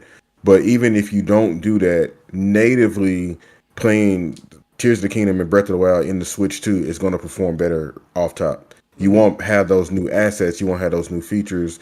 If it's doing 4K, you won't be able to do that. But the game will be playing at the perfect frame rate and at 900p. I just want to put that out there. But the game looks amazing, and I like the extra features. They even added trophies to Breath of the Wild and Tears of the Kingdom. One of my predictions came to fruition. Give me my credit. Thank you. We'll give you credit. But yeah, there's trophies now. There's a GPS in a Zelda game. Like, what are we doing? There's new amiibo coming to the Zelda game. They did a lot. And if you go to the Nintendo YouTube page, they talk a lot more than what they shown in the presentation. But I'm excited about that. I just want to run back through the world, but I don't, like I said, I don't plan on playing the game. I might do some stuff that I didn't complete, like the new Terry Town or whatever. But it looks good. I think this is a glimpse into the future of what Zelda is going to look like moving forward. I think Tears of the Kingdom just looks amazing. When they showed the 4K when he was, when he first started off, and the loading time is like shaved in half. It's like a fraction of it. It's super fast. But I think these are the right directions for these games. These Switch 2 editions. I can't wait to see what else they got. Bayonetta looking at you. I thought that too. I thought it was that Bayonetta too. But yeah, that's pretty much it though. I just can't wait to play those games. Okay. They had a few other Switch editions. Do we want to talk about Hyrule Warriors the Age of Imprisonment? It's there. Y'all saw it. It's there. It looks cool. I'm not a Hyrule Warrior guy, but it looks cool. Hold on. Go ahead. Are we switching off the Zelda? Oh, go ahead. I didn't get a chance to give my feedback on it. Go ahead. My bad. No, we still on it. Go ahead. Oh man, because I thought you was trying to. When I do got something good to say, let me talk. Let me eat. My bad. So when it, but you can see the difference when I talk about the foliage. When you see Breath of the Wild and you see the grass and you see the individual strands of the grass, like you can see the difference between that foliage and how depth that looks versus Metro Prime. But with that being said, I can absolutely see myself if I get the Switch 2, I can see myself giving this game a try and to finish it with the upgraded assets and graphics and frame rate and HDR and try to finish this game. I can definitely see myself doing that. Because it looks more like a modern game. It looks. So what? Go ahead, Keith. Sorry. No, I was just gonna say I think that would be the necessary change that you probably been looking for. I can see you enjoying that. Yeah, personally. This looks like the Switch 2 version looks like something I would play on the PlayStation. As far as the way how clean it looks, the way that I like I said. Remember, this was the first game I thought that made me want to get a Switch, right? Because of how it looked. And then when I got into it, I'm like, the Switch can only do so much, and it shows. but looking at it in the Switch 2, it looks amazing. It looks beautiful. I would absolutely see myself going back through and trying to finish this game. I just the story will be a bummer because I hate the way they tell this story with the cutscenes and then going back to blah blah blah. But yeah, I know there's no texture pack. But the game it looks like even the colors look better because of the HDR. Like that makes a huge difference. And how sharp it looks. The aliasing, the anti-aliasing. I think that's how you say it. I'm saying it wrong. Aliasing. Thank you. That this game had was it was pretty bad. It was pretty bad in areas. And I know it's not a. I don't think it had any anti-aliasing. It was bad to play. But people don't understand. Like, I'm not a Nintendo person. I'm not playing this game just because I want to see the story of Zelda. I love beautiful looking games. And so that is one of the reasons why I'm not the gameplay over graphics guy. No, I'm the graphics over gameplay. I love looking at a beautiful game. And if I'm not having fun and I'm looking at a game that I don't think is good or I feel is lacking, it bothers me. I'm sorry. I'm not the Nintendo audience. And that's why I don't purchase Nintendo systems. But Nintendo is doing more of the things that I would like: VRR, 120, 4K, HDR, that would appeal to more of a gamer like me. And that's one of the things that I've been asking for Nintendo to do for the longest. And so things that would affect a normal Nintendo gamer does affect me, because that's the way I have my own preference and games I like. But I can definitely see myself out in here going back through and trying to finish this game, because it to me it looks much better. I thought the original was good, but it had its sour points, and I think this clears up some of those issues. Okay. Only thing I was gonna say, man, when you was talking about the foliage for Metroid Prime 4, I just don't think that's what the visual they going for. But I see what you're saying though. I want to read Darkwing Dragon said, keep in mind, people, we're yet to see a ground-up Zelda game for the hardware. Breath of the Wild was a Wii U game. People forget. We actually never really saw a Switch Zelda. I guess Tears of the Kingdom, but that was still based on. But anyway, so yeah, we had an hour and 41. So okay, so they had a lot of first-party titles. These are the main ones that we wanted to talk about. We're gonna move on to third-party. So let's go there. Let me stop this one. I got so much playing on my screen. Let me go back. Yeah. So anyway, so a lot of third party was showed here, starting with Elden Ring. I forgot who said that was Darkwing Dragon said he's played through Elden Ring 6 times. So I need to know your thoughts, Darkwing. Are you getting Elden Ring for the Switch too? So I'm gonna bring K-Bomb in on this one. So K-Bomb, this was one of the criteria and one of the needs that you wanted to see was third-party support, and they got a lot. So I need your thoughts. How are you feeling about how third-party seems to be supporting Switch 2? No, it wasn't my need to buy the Switch 2, but it's been my complaint for decades. I just said it was something you wanted to see. I didn't say you had. Oh, sorry. I thought we were referring to the conversation last week. Sorry. No. Yeah, so this is definitely one of the things that I've been absolutely talking to Nintendo gamers about, and how you want to be able to create a system. Nintendo should create a system that's comfortable for third party to support.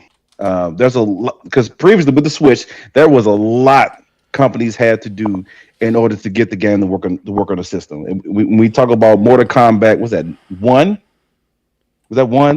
That if you did some type of finishing move, it would actually crash the system because the Switch just couldn't handle it.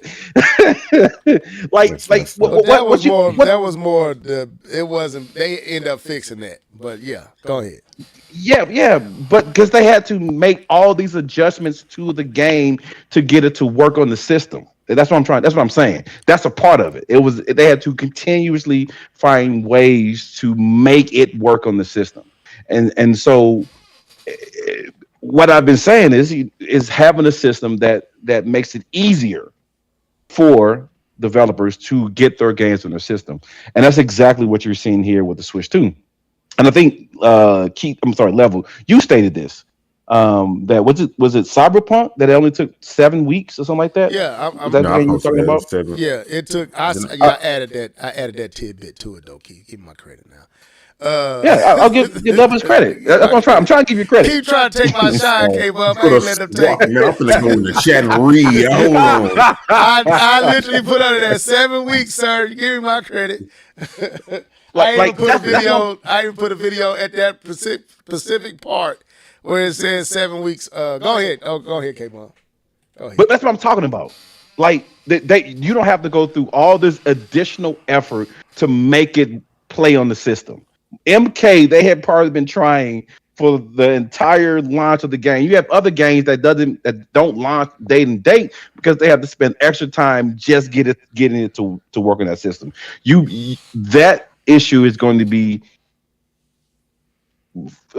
greatly reduced, if not completely removed, with the Switch 2 because of what they've done under the scene and with the power, which is going to allow them to be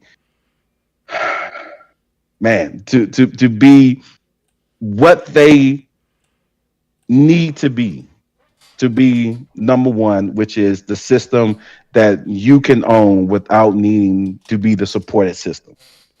And this is one of the things I've always said, that Nintendo is a Nintendo and system, because you can't get the third party games. With this Switch 2, it puts them more in line with be able to be just the Nintendo system, not a Nintendo and PlayStation, Nintendo and Xbox, Nintendo and PC. This allows them to be closer to just being Nintendo system because they're getting the third party support, and it may not be a huge sacrifice to get it to work on the systems. And I think D2K said that this is almost like a walking Xbox Series S, almost. Which is dope. And I think third parties showed up in this. I think this was one of the shining spots in the Direct, was the support that third party is giving. It's not the same support that they gave the Wii U, right? When they said, yeah, we're going to be there, and they didn't bring you anything. They run you Zombie U and like 2 other games. This is them actually showing their games playing on the system, and you can actually play those games on the system. I think it's dope. I think it's going to be probably one of the top 5 best things that the Switch 2 can do. Is this new wave of third party games, so that people who are not huge fans of Nintendo systems can still get Nintendo first party games can still buy the Nintendo system and still feel comfortable with their third party experience. So that's what I gotta say. I'll leave it at that. Also forgot to say that it also has ray tracing. I forgot to add that in the feature sets. It has ray tracing. Okay, Keith, your thoughts, bro? Third party. Yeah, Series S ain't got no ray tracing. I know that. I think it does. It does have ray tracing. I thought it did. I got burned up. It'll break it probably, but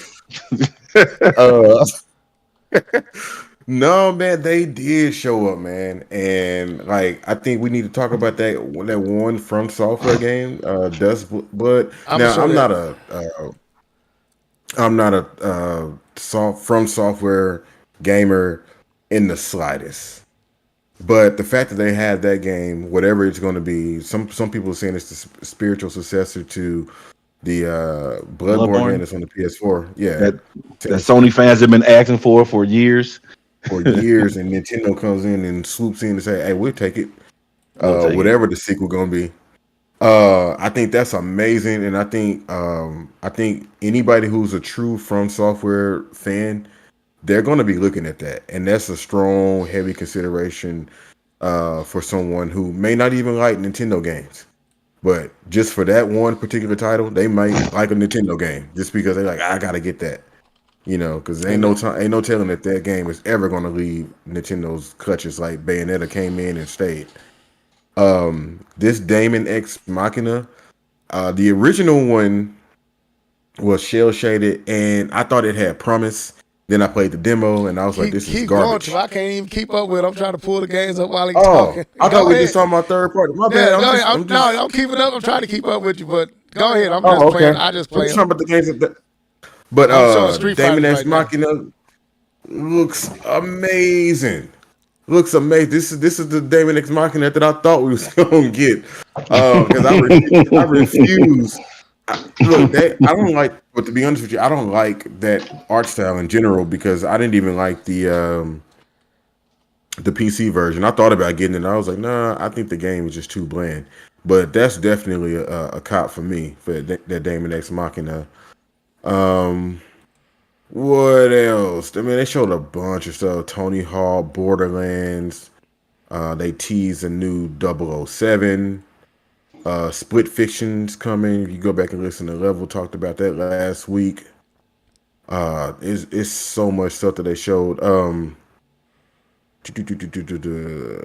is that? FIFA, Madden coming. Yeah, FIFA, Madden, 2K, NBA 2K, and WWE is coming. WWE. Right. Yep. It was something else that I wanted to highlight. Cyberpunk, not Cyberpunk. Yes, Cyberpunk Borderlands. is coming too. Borderlands. Yeah, I said Borderlands 4. Okay, then. But there's one game in particular that I want to highlight. That this okay, I gotta say this. This is how I know gaming generation. I'm talking about between me and my sons. How gaming generations are different. We're sitting here watching the Nintendo Direct. We're watching Metroids. We're watching Elden Ring and Mario Karts and Metroid, Zeldas, and Street Fighter. All these games. And the one game that my son said, he looked at me. He was at the corner side. He was like, "Man, I can see me and my brother playing it." He said his name. I'm just gonna say, "I can see me and my brother playing that game." You know, I can see us playing that game. And you know what game he talking about? Survival Kids. What? Oh, did you even notice? Did you even notice in the direct? What game? Yeah, I did. I noticed it in the direct. Yes, I did. So he want to play Survival Kids, and I was like, you know what? I will get you Survival Kids. It's different, but that's just the generations. Like, you know, he likes playing the Roblox and stuff like that, and he pinpointed that particular game. I thought that was very interesting. How we look at things so differently. Like, one thing may be cool to me, and he might not like it, and he's looking at that like that looks fun, and he's almost 10. Final Fantasy 7. D2K just said that. Thank you for saying it, D2K. Thank you for saying that. Level Final Fantasy 7. Nintendo fans are gonna eat this up. I think there was a few podcasts ago. Level said we were talking about Square Enix and how a lot of those games that was solely on PlayStation was like sticking to Sony, but they weren't selling. And then there was rumors that it was going to come to the Nintendo platform, and here it is. And I think Nintendo fans are going to show up for this game, this Final Fantasy 7. And it looks good too. And it looks beautiful. It's just weird that this stuff is this. We talking about the Switch system looking like this, man. It's just It's still kind of like show up. Wow, you know. What else? What was another game that they showed? Oh, you wanted to see that Machina? You can show it. Star Wars. They had already showed. Yeah, they showed. I was already showing it early when you was talking, but I moved to Street Fighters. But here's the game. And one more game. Silk Song, and it's Silk Song. Silk Song, yeah. Silk Song made a showing. Ain't that the game y'all been waiting on? But yeah, they showed out with the third party. Like I said, I still wanted more first party, but I gotta give them credit. They had Split Fiction as well, which I already bought for the PlayStation 5, so ain't no double dipper for me. I'm sorry, Nintendo. So you think Hades 2 looks the same on the PlayStation and Xbox level? You said in the chat. Actually, the people that was playing it has both. They said it's pretty much 1-to-1. That's cap. That's what they were saying. They said it was 1-to-1. It's cap because Hades 2 is not on the PlayStation or Xbox. I'm talking about PC. These were people that have played the Hades version on PlayStation 5 and all that. They said that must be playing on development because it's not even on there yet. It's not out yet. It's gonna come day and date all together. But they were saying they had played the PlayStation 5 build, and they were saying that it's cool. Okay, bet. I'll ride with that. Yeah, it was. One more thing I want to take with third party. Yeah. Now, we made this end up being a bigger argument than what it needed to be because it is what it is. I'm hoping, and what it looks like is that it's going to happen, but that these companies support Nintendo systems as if they were as every other system. That we don't have this issue where you have new features coming to the PlayStation and Xbox and not coming for the Nintendo system, like we saw with many other games like FIFA, 2K, where they were just releasing the game with a roster update and no additional features. I hope that's a thing of the past, and I hope they keep parity within the system, that they're the same, and not this bull crap that they've been pulling and having Nintendo gamers buying lesser version of the game and saying that they're satisfied with giving people lesser version of the game. I hope that ends and they can enjoy the same new graphics, gameplay features that every other system is enjoying. That's kind of what I hope they do for this next system. Okay. All right. So we got through first party. We got through third party. We got through hardware. We got through presentation. Well, we got one more place to go. We got a couple more places to go, but this last one is where. So, before you say that, yeah, I always gotta stop you doing something. Features, I think, and I could be wrong, but are friend codes going? Have y'all heard that about? I don't know. I think friend codes are going, so you can add that to the feature section. Maybe. So no more social security numbers. I'm trying to find so we gotta talk about it. So Nintendo didn't discuss any of this part in the actual presentation, and we understand that it was very much intentional, and we call it kind of cowardly, because the main thing you be wanting to know, they did give us the release date, which is June the 5th, 4 days after my birthday. The Switch 2 will be available. So this might be a birthday gift to myself. But they didn't talk about the price of the Switch 2 or the game prices. And this is where things hit a issue and a problem. I'm trying to see if they I'm having a hard time navigating this freaking they website. So the Switch cost $449 for just the Switch. And I'm finna find another way to pull all this up. And for the bundled with Mario Kart is $499. Lord Jesus. These are PlayStation 5 numbers. Spend that money. Yo, Nintendo gamers, spend that money. Yo, you want good graphics? Hey, you want 120? You want 4K? Hey, you want VRR? Hey, spend that money. Get Nintendo that money. Daddy Nintendo wants their money. So you say Daddy Nintendo. Daddy Nintendo wants their money. So the run me my money. So the Switch cost, no thank you. The Switch cost for the base model unit is $449, which is $50 more than what many thought. We was all thinking $399. Nintendo took it up to $449, which I'm not necessarily even mad at. I'm not necessarily mad at it after I see all the features.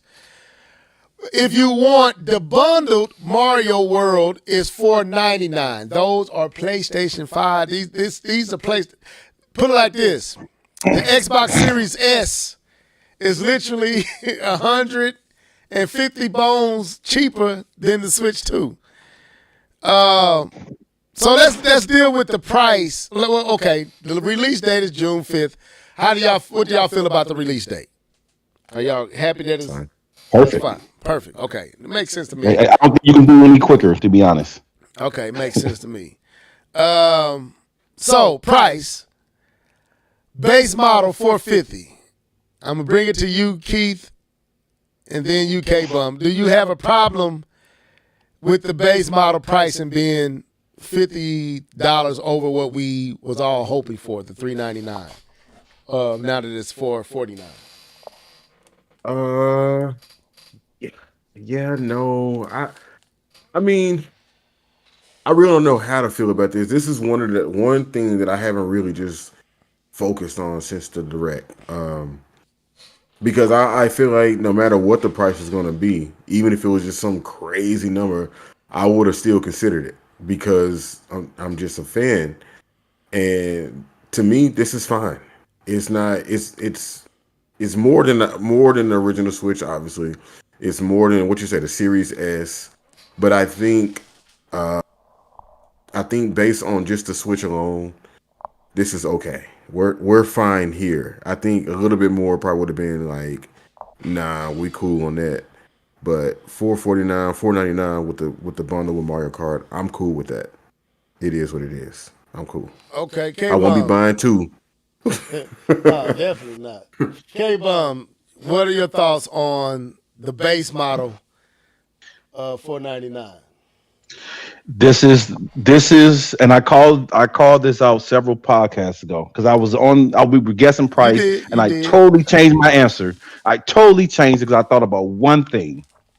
This is why you have never received a price cut of the Switch, because they wanted to make this not feel as bad as it really looks. Because if they would have dropped the price of the Switch to $199 and came in with a Switch 2 at $449, people would have lost their minds. But the fact you're still paying $300 for a Switch, and it's it's a little bit more. It's you can take it a little bit more. But even if they gave you a price cut, then yeah, this would look very bad. But here's my true take on this. I was thinking $450 based on the fact that they didn't drop the price of the Switch. Here's my thought. Power costs money. That's how it works. You want a powerful system, you pay the money. When you compare this to people who's in a similar playing field, if you're talking about the mobile gaming, it has more power. It punches above its weight. It's probably, I don't know, but Nintendo may lose. This may be the first Nintendo system that may lose money or break even, because I think it's actually worth more than $450 as far as what they're putting inside of it, because NVIDIA is not cheap. And have enough power to run possibly DLSS 4. Man, you got it costs. Look at those graphic cards. Keith, no, them things ain't cheap. Power costs money. That 5090. I personally believe you said what, Keith? That 5090 is $2,500, I believe. When I heard that the GPU in the Switch 2 was $140, I knew it wasn't going to be cheap. Because the GPU in the Switch was only like $60-$70. The GPU in the Switch 2 was $140. I knew it wasn't going to be cheap. I didn't know if it was going to be up here, but I knew it wasn't going to be cheap. Go ahead. So, power costs money, and that's where I stand. And Neil put the point and said that Nintendo ain't losing money on no hardware. They're probably not. They're probably not. This could justify why Mario Kart is extra money, why these games cost more, why they're charging you $7 on something they would have gave you free. I think there's some. I don't know if they're losing money. I'm not going to say that because I don't know that. I'm speculating here. But the power in the system feels like it costs a little bit more than what they're doing. But I think this is the best showing from them. I think this is the best thing they could have done is with this route. But I have absolutely no issue with the price. No issue. I think the price is perfect. I think it's a little bit less than what they could have sold it for. You're getting a mobile Xbox Series S.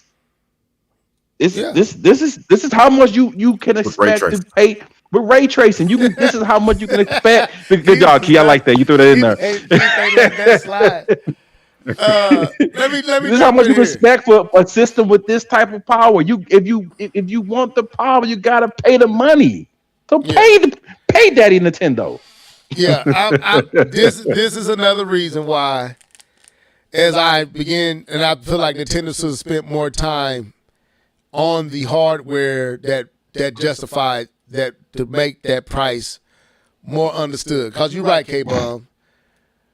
Power costs. And if you really want something that can compete with and in the range of the Lenovo's and all that type of stuff, if you really want a on-the-go Series S with ray tracing, you have to pay because of the form factor. So the price, they don't even They don't even use NVIDIA because it's too much money. I know. Lenovo and the Steam, they use AMD because it's cheaper. That's why Sony and Xbox use them, because AMD is cheaper. Right. You're going with the best of the best in the industry. Right. Pay them. Right. Sorry, And so- I'm sorry. So the price at first, but the more it rolled out, the more I seen the games. I'm like, man, this thing is really powerful. So the price didn't bother me. $450, it was like, man, but the $499 don't bother me because of what we about to talk about. Because this is where it go left for me. The price of the system is, I'm okay with the price of the system. $449 for the system is fine to me. $50 more, I'm not hurt. This is where we got to have a conversation. So, all right, so let's clear up some confusion that was got out there that has been tracking and trending that's wrong. The $80 is the MSRP price. That's not just the digital price. I think it's both the physical and the digital price. Nintendo did not say, whoever ran with that article did not get that from Nintendo. They kind of ran with their own take. So the game is most likely $80 for Mario Kart World and $70 for DK Bonanza. So what this shows is Nintendo is basically, in one sense, matching Sony with $69 games or $70 games, which we did see with Breath of the Wild. And we didn't think it was justified then, but they was testing the waters. Now y'all bought it. And we bought it, so we can't complain too hard. But Mario Kart World, as dope as it is, and I'm getting that bundle. So it ain't gonna hurt if I land this bundle. I'm not gonna be as hurt by it. But the fact that they have the audacity, the unmitigated gall, this absolute arrogance to say we're going to charge you $80. It's up. Slap yourself, Nintendo. I don't care who you are. I love your games. I think y'all the best game makers on the universe. You do not deserve to be throwing games out here for no $80. There is no justification for this. I don't care what excuses you have for this. $80 deserved by 5, 6, 7, 8, 9, 10 cents. I know I didn't count the 7, but I added that first slap, got 3 slaps on its own, and I added the rest on there. But Nintendo deserved to slap themselves for not only not having the fortitude, the testicular fortitude to share that on the presentation lets me know that y'all knew y'all was on some boo-boo. Y'all knew y'all was tripping. So They knew. So they gonna show us all this goodness, all this great open world. And it was good. It was good. And then get off the air and don't ask. And here's the crazy thing, Keith K-Bum. They did not allow those that they brought to play the games, all those journalists and IGNs, they did not allow them to ask them about the pricing. They know they being funky. So there's another 10, 11, 12, 13, 14, 15, 16, 17. Y'all stupid on that one, but I can live with the $69.99. Can live with that. But it don't stop there, folks. These Keep going. these Keep people going. have the audacity Keep going. to make us pay for a game that demonstrates the system. Slap 20, 21, 22, 24, 31, 2,000. Slap yourselves right there. Lord. Nintendo, how you going to charge us? I told you, K-Bum, I was saving it. I knew you was like, K-Bum, I don't know what I'm finna do later on tonight. How you going to charge us How dare you? for a game that shows us how to use your funky system? Slap yourself. Funky system. When I bought the PlayStation 5 for Astrobot demo, that was free, and it showed me how to use the controller. It told me to on the controller. It told me to waggle the controller. It told me to reach with the arm with the controller, and all that was free. And it was an actual game that I thoroughly enjoyed so much. But then you come out and then you give us a game that looks like Home off of PlayStation 3, and it's talking about what the magnet that you already told me it does, and talking about stuff that you already showed. I don't want to play a game that just tells me what the controller does, and you're going to charge me for this. 20,000, 30,000, 40,000, 1 million. Slap yourselves.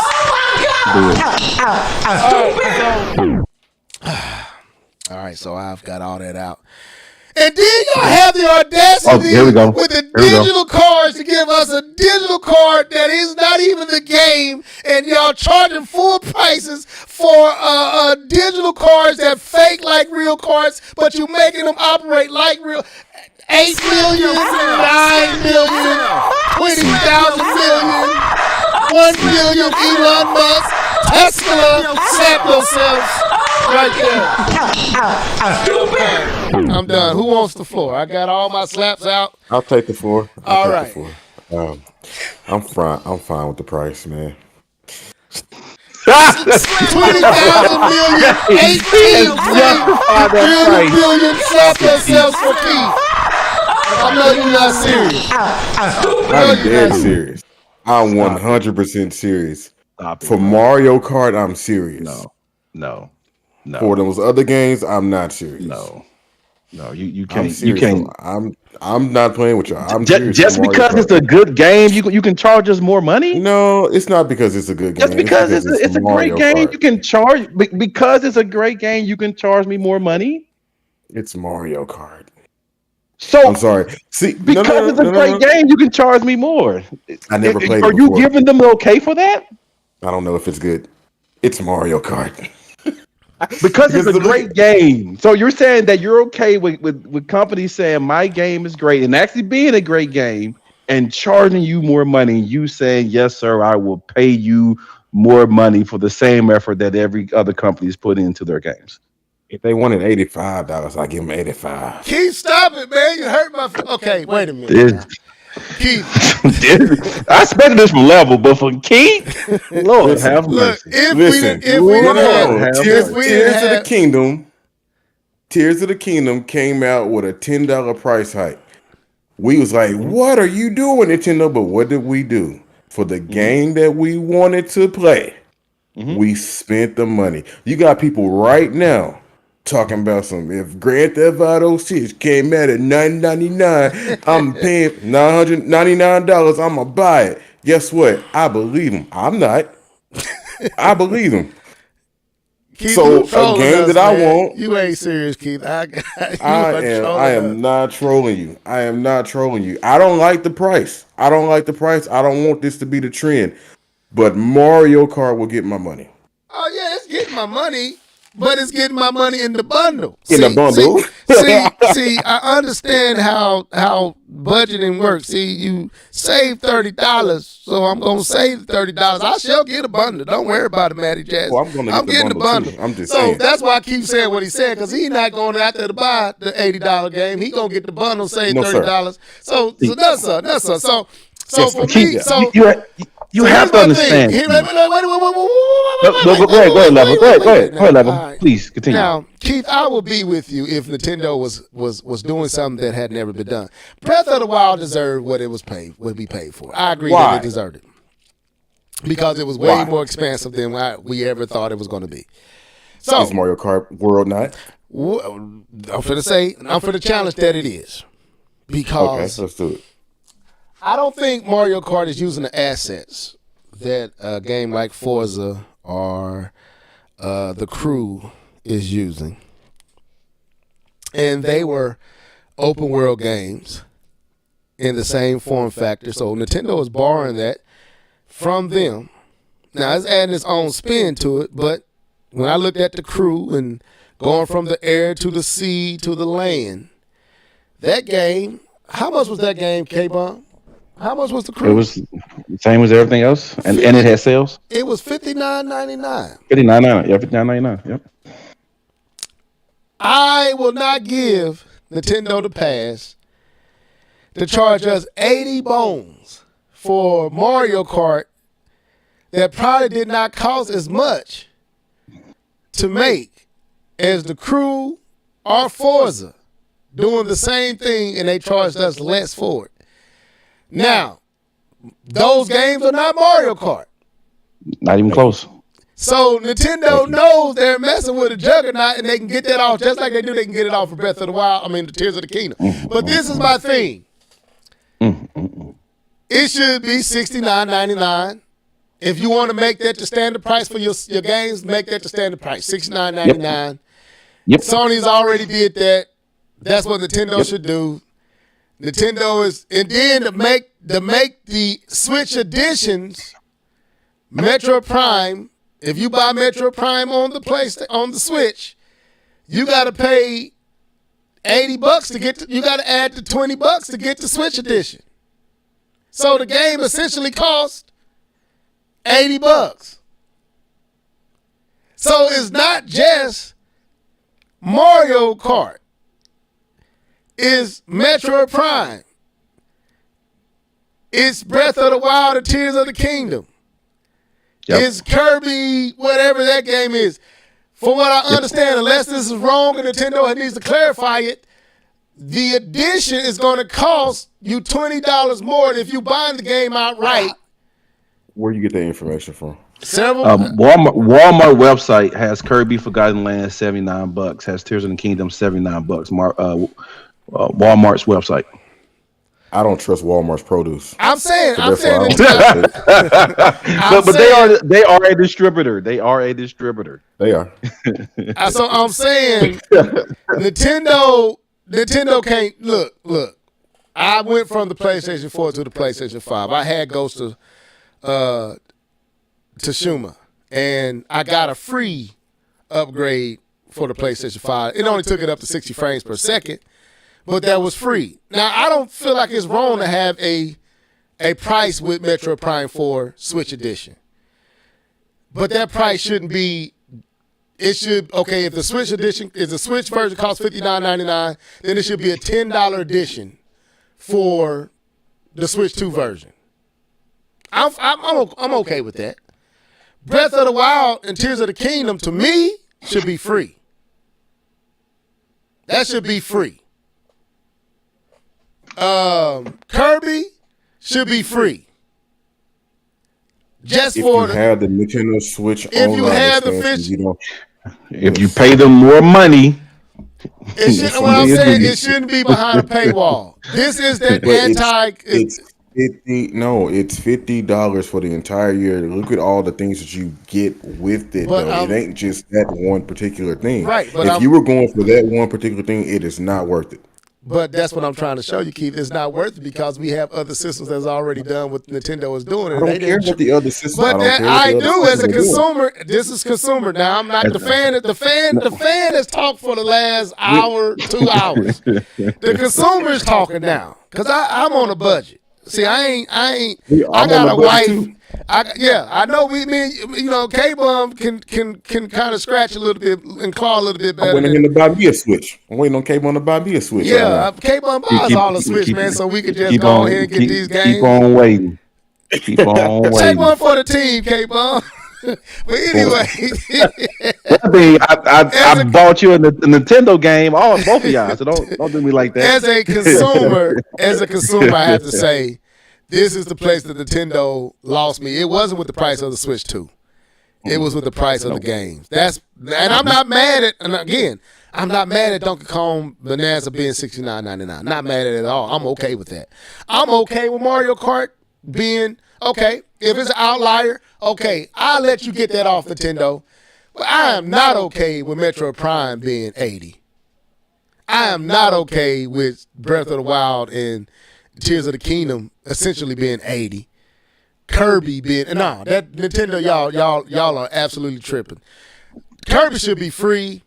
Breath of the Wild and Tears of the Kingdom. If there's any payment, a $10 for both expansions on that, and I may give you a pass for $69 for Metroid Prime because it's a new game, Switch Edition.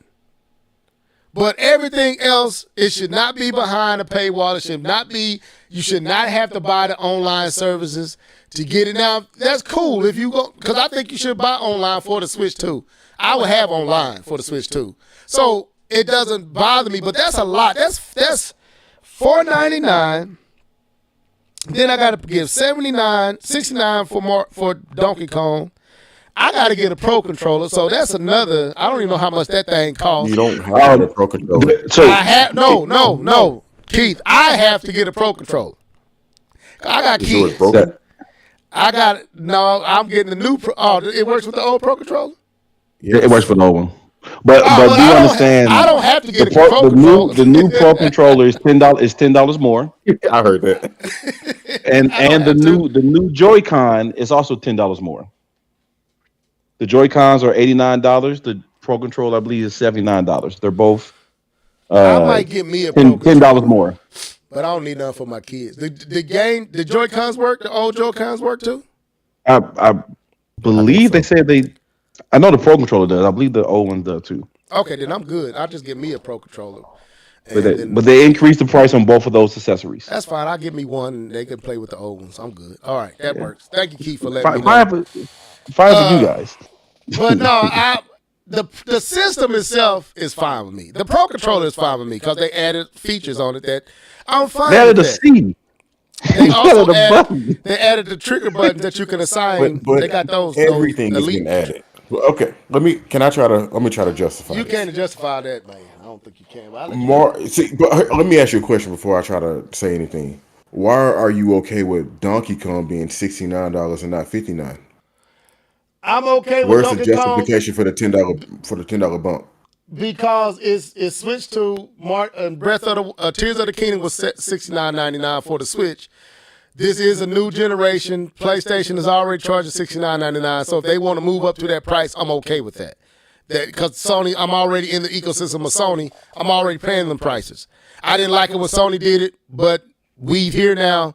That's where they at. If Nintendo wanted to move up to that, okay. Nintendo Discord. Now I'm not liking it, but it's a part of it. But to push it to 80, now you open the doors for everybody to push to 80. That means Sony might push to 80 now. Oh, PlayStation Pro game no, man. And I'm sorry. I just don't see $80 in Mario Kart other than it being Mario Kart. And you could get that off because it's Mario Kart. You couldn't get that off if it was ARMS. and it has the same Absolutely not. Right. My So, God. My point I'm saying is you only able to do this not because the game is requiring you to do it. You're doing it because the name will force people's hand anyway. So you strong arming your fan base because we want you are. Mario Kart. Yeah, you are. And you make so, and I know the tactic. That's why if you can give it to us for $50 more, then you can give it to us for $50. You giving me Mario Kart World for $50 in a bundle. That means you can give it to me for $60 if you want to. So the extra $30, $40 is just you can because of what title it is. Just like you did with Tears of the Kingdom. You got that off because you knew everybody wanted Tears of the Kingdom. And and they was, even though they're gonna be mad, they Did, was. did it sell as well as Breath of the Wild?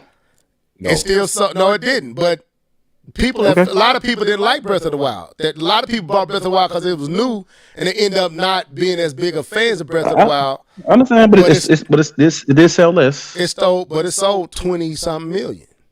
Yeah, no, I'm not.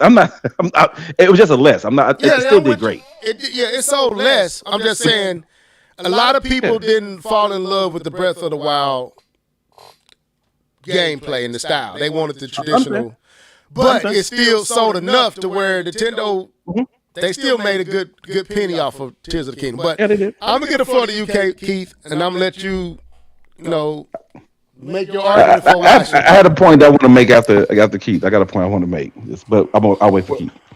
I mean, I pretty much already made my point. It's kind of mute because if you want to play it, and I like your point about if you could give it to me for $50, you would have gave it to me. I 100% agree with that point. But I just feel like if you're going to pay for something, you're going to pay for it regardless. Just like you said, you didn't like it when Sony did it when they bumped up to 69, but here we are. And this is one of those things. Either you're not going to go in and buy these games, or you are going to buy these games. It's either or. And then also, we don't know how much more Nintendo is actually putting behind these games, meaning like how much more people that they having to pay, because now they're doing 4K gaming. They're doing 4K assets. Are they doing 4K access? Are they doing 4K assets? Not right now. Or are they just letting the DLSS do it? They probably just letting the DLSS do it, but the simple fact is they still got to put the manpower behind these games. Right. I don't know. I'm still going to seek out and search for information as to justification for the price hike or the price increase. But as it stands right now, I want the bundle. I'm going to buy Mario Kart. All the other games, I let my wallet speak. But for this particular game, I'm going to get it. And that's just how it is. Either I can sit here and just continue to complain about it. My complaints, and if enough people complains, because I don't know if y'all saw today on the live chat when they were doing the treehouse, they got price drop bombed in the chat. Every second, it was like price drop, price drop, price drop. It was, and I guess everybody's trying to work together to get them to drop the price, but we don't even know why they're justifying the price. You said what's going on? Oh, the price was okay. Yeah, let me read what D2K is saying right here. This may, I don't know if this adds to what Keith is saying or going against it. D2K, you might have to explain yourself. It says if you pay full price for any game plus paid DLC with assets that should have already been in the game in the first place, you are already paying north of $80 for one game. So I take it that what he's saying is, I don't know if this is a justification or a critique, but he making, the point I get from that is, and this is what I was saying earlier, K-Bum, that I said they may have a reason. If this game in their mind is considered to be a lot of content, like if you got DLC later down the road that had to pay for it, but Nintendo is saying we giving you a lot of this up front, I still ain't with it, but that was the only thing that I was thinking may be the thing, that this game has so much content in it that we don't realize that they believe it's worth that asking price. I think that may be what D2K might be saying. The Switch 2 director stated that Switch 2 can do 4K 60 without DLSS. Dang, okay. I didn't know that. So D2K, explain what you said, what you were saying there in that post I read. That may play to what Keith is saying. I don't think Keith made that argument, but it may strengthen his. It may strengthen his. Yeah, position. but you have a choice to buy DLC or not. You're forcing the price on me. Right, that's what I'm saying. If they feel like I have a choice. I'm saying if I want to buy DLC. Right, but I'm saying if they feel like they're giving you the equivalent of a full-fledged game plus maybe 2-3 DLC type package with the additional content, they may think that's. I'm not saying I agree with it. I'm just saying that may be the mindset. We pulling on 2 hours and 30 minutes. We got to wrap this up. But let me say my point really quickly. And this is why this price doesn't fly with me. Keith, yes, question for you: How much is Mario Kart 8 Deluxe right now? I have no idea. Guess. What, 59? $59. How much is Mario Kart 8 when it released? 59. 59? That's a problem. I'm sorry, bro. It's a problem. That is the reason why I do not have Mario Kart right now on my Switch. I am not paying $59 for a game that is 12 years old. That came out on the Wii U. I'm going to say this, and I do not care. Got you. Nintendo is anti-consumer when it comes to their prices for their games. I don't care about what they call it, evergreen titles. I don't care about that. Level said it at first. I'm a consumer. I care about my pockets. I don't care about keeping the quality of Nintendo by keeping the game price at its retail. No, that game is old now. We talked about Level just talked about how Breath of the Wild doesn't hit as hard anymore because he has other games that is seeing that looks better. But you're still charging me $59 for it. You're not dropping price. You're not giving me sales. You very rarely, give me sales. Daddy, I'm sorry. I don't care what anyone says to me. You can fight for evergreen all you want. That is anti-consumer. They're not caring about you, because if they did, they would allow the people who who are not jumping on board when the game came out. So it makes sense. But people who wait, or people who buy the system later, you're not getting any benefit or any help when it comes to prices. You're going to pay the same $59. That is why I own 2 Switch games, and I rented every last other Switch game because I refuse to pay full price for this game 4 or 5 years afterwards. And I'm sorry, I will stand on the hill and I will say Nintendo is anti-consumer when it comes to game prices. And so that's why, for me, I do not agree with them trying to justify. I do not trust them when trying to justify a higher price game within their ecosystem when they're setting the standard price for their games at $69. Because that would be $79 until the Switch 3 comes out. But I don't think people value Nintendo games. And I think if anybody else is coming out, not you, I know you wouldn't do this, but I think if anybody else is coming out saying, oh, $79 game, they'll complain and then they'll buy it. But I think anytime Nintendo does anything, people look at Nintendo as lesser than, inferior, or this or that. So it's like, I'm not paying for a Nintendo game like that. Why Nintendo? They work just as hard on their games as everybody else work. So I place value in it. I don't place value in everything that Nintendo does, but I place value in Mario Kart. And I don't like the price hike either. That's why I'm trying to get the bundle. That's why I put my name down for that bundle, because I really don't want to pay for that $80 game. But hey, man, this looks way if better I had on the to, Nintendo website over YouTube. Man, it does. But if I had to, I'm going to pay for it and I'm going to buy it. Because if I say it the other way and say, man, about it, blah, blah, blah, and then come back later, I went ahead and bought it. No, I'm telling you the truth. I'm going to get it. I'm getting it. From One quick question before we go. And this is go back to my previous statement. Keith. Mm-hmm. GTA. I'm about to end it. Keith, GTA 5 was supported for 10 years. When 10, 12 years it came out. How much was GTA 5 when it released? $59. How much do you think it is right now? It's probably half price. 19. Do you think it dropped in quality? They supported this game. It's not like Mario Kart when 10 years down the line they decided to give you more packs that you got to pay for. They supported this game with free updates for 10 years. This game is $19. They've put more work in GTA than Mario Kart ever have, and they're charging you $19 for this game. that game was also on 13 platforms, so they're getting money from different. It was non-stop supported, which means you have to pay the devs. And Nintendo's only getting money from one avenue for 10 years. They only Okay, get money from one. let's do this. Let's do this. Let's table this discussion for next week. We can continue this particular topic because we still got 2 more. So I'm gonna say I'm gonna disagree with Keith slightly. Yes, if push came to shove, yes, I would give $80 for Mario Kart World. I'll be upset. I'll be disgruntled. I wouldn't be obeying the scripture. Don't give begrudging nor out of obligation. I'll be breaking both those because I'll be messing up on both sides. But D2K made a point that I want to read. He said, my point is we have been paying full prices for incomplete games for years.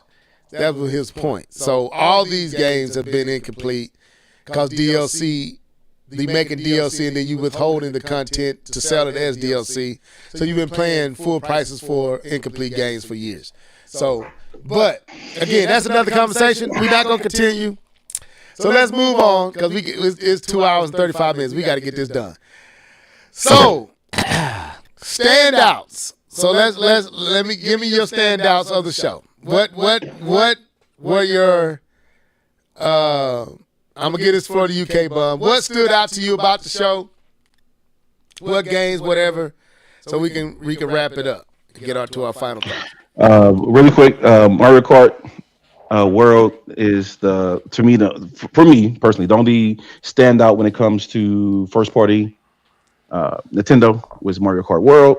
I think it looks dope, looks great, looks amazing. Them having the exclusive Dust Blood or Blood Dust. What is it called? What's it called? Dust Blood. Dust Blood. Dust Blood. That stood out from the FromSoft software. Having third-party games like Cyberpunk, which is graphically intense, and games like Hades and stuff like that, was the standout. So to me, those were my standouts for the direct. Okay, Keith, standouts in chat room as well. Standouts. It's kind of the same. Mario Kart. I think that Dust Blood game was a huge standout. I want to say Damon Ex Machina. I want to play that game, but that wasn't really something that stood out to me. The Switch, it did look good. The Switch enhanced games stood out to me. I'm trying to think what else. Even though I don't want to play the game, Donkey Kong did stand out. Like I said, I have no desire to play the game. What else stood out to me? I think that's about it as far as like the games. Okay. For me, absolutely, Mario Kart World was premier. Donkey Kong Bonanza was standout to me. I enjoyed that. The Damon Machina game looked amazing to me. Dustborns was dope. Street Fighter 6 was dope. Shocked to hear Madden is coming. Shocked to hear WWE is coming. Trying to think of Elden Ring was a shocker. I take that back. Elden Ring wasn't a shock. I knew that was coming. Metro Prime 4 Switch Edition really impressed me. Really impressed me. Stop it, Comic Book Crunch. That Dragon Dive was not a standout. Stop it. The wheelchair basketball game. No, that was not a standout. Project 007, just to get that announcement, was pretty dope. The 120p blew me away. That blew me away. That was absolutely unexpected. The 3D sound blew me away. I wasn't expecting nothing like that. Glad to see voice chat and glad to see voice acting in games. All that. So that's what I would say. All those stood out to me. So wrapping it up, because we went pretty long, I think we all feel like Nintendo did their thing tonight. I'm going to let everybody talk for themselves, but I think Nintendo did their thing. The pricing with the games, I think 80 is just a little too. They can get away with it with the title, but I don't want this to become a standard. I'll just be honest. But other than that, 80, Man, Nintendo did their thing, man. They did their thing, man. You gotta say it, man. Nintendo did their thing. Nintendo came in. They shocked people. They made people take seats. I saw a lot of frowning faces. I saw a lot of squirming butts in seats because they just couldn't believe what they were seeing. That whole game share stuff was dope too. We didn't even talk about that. If you got the game, certain games on the on your system, you could share with 3 other people and play that game together with only one person owning it. That was dope. Man, Nintendo did their thing, man. You gotta say it, man. Go ahead.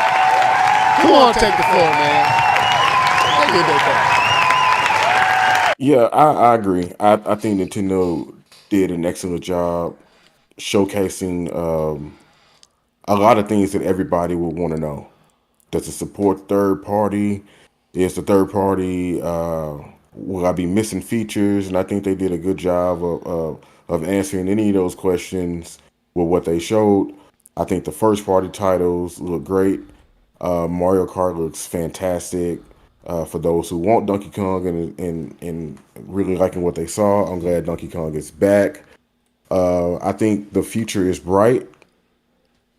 We know we have a problem with the prices.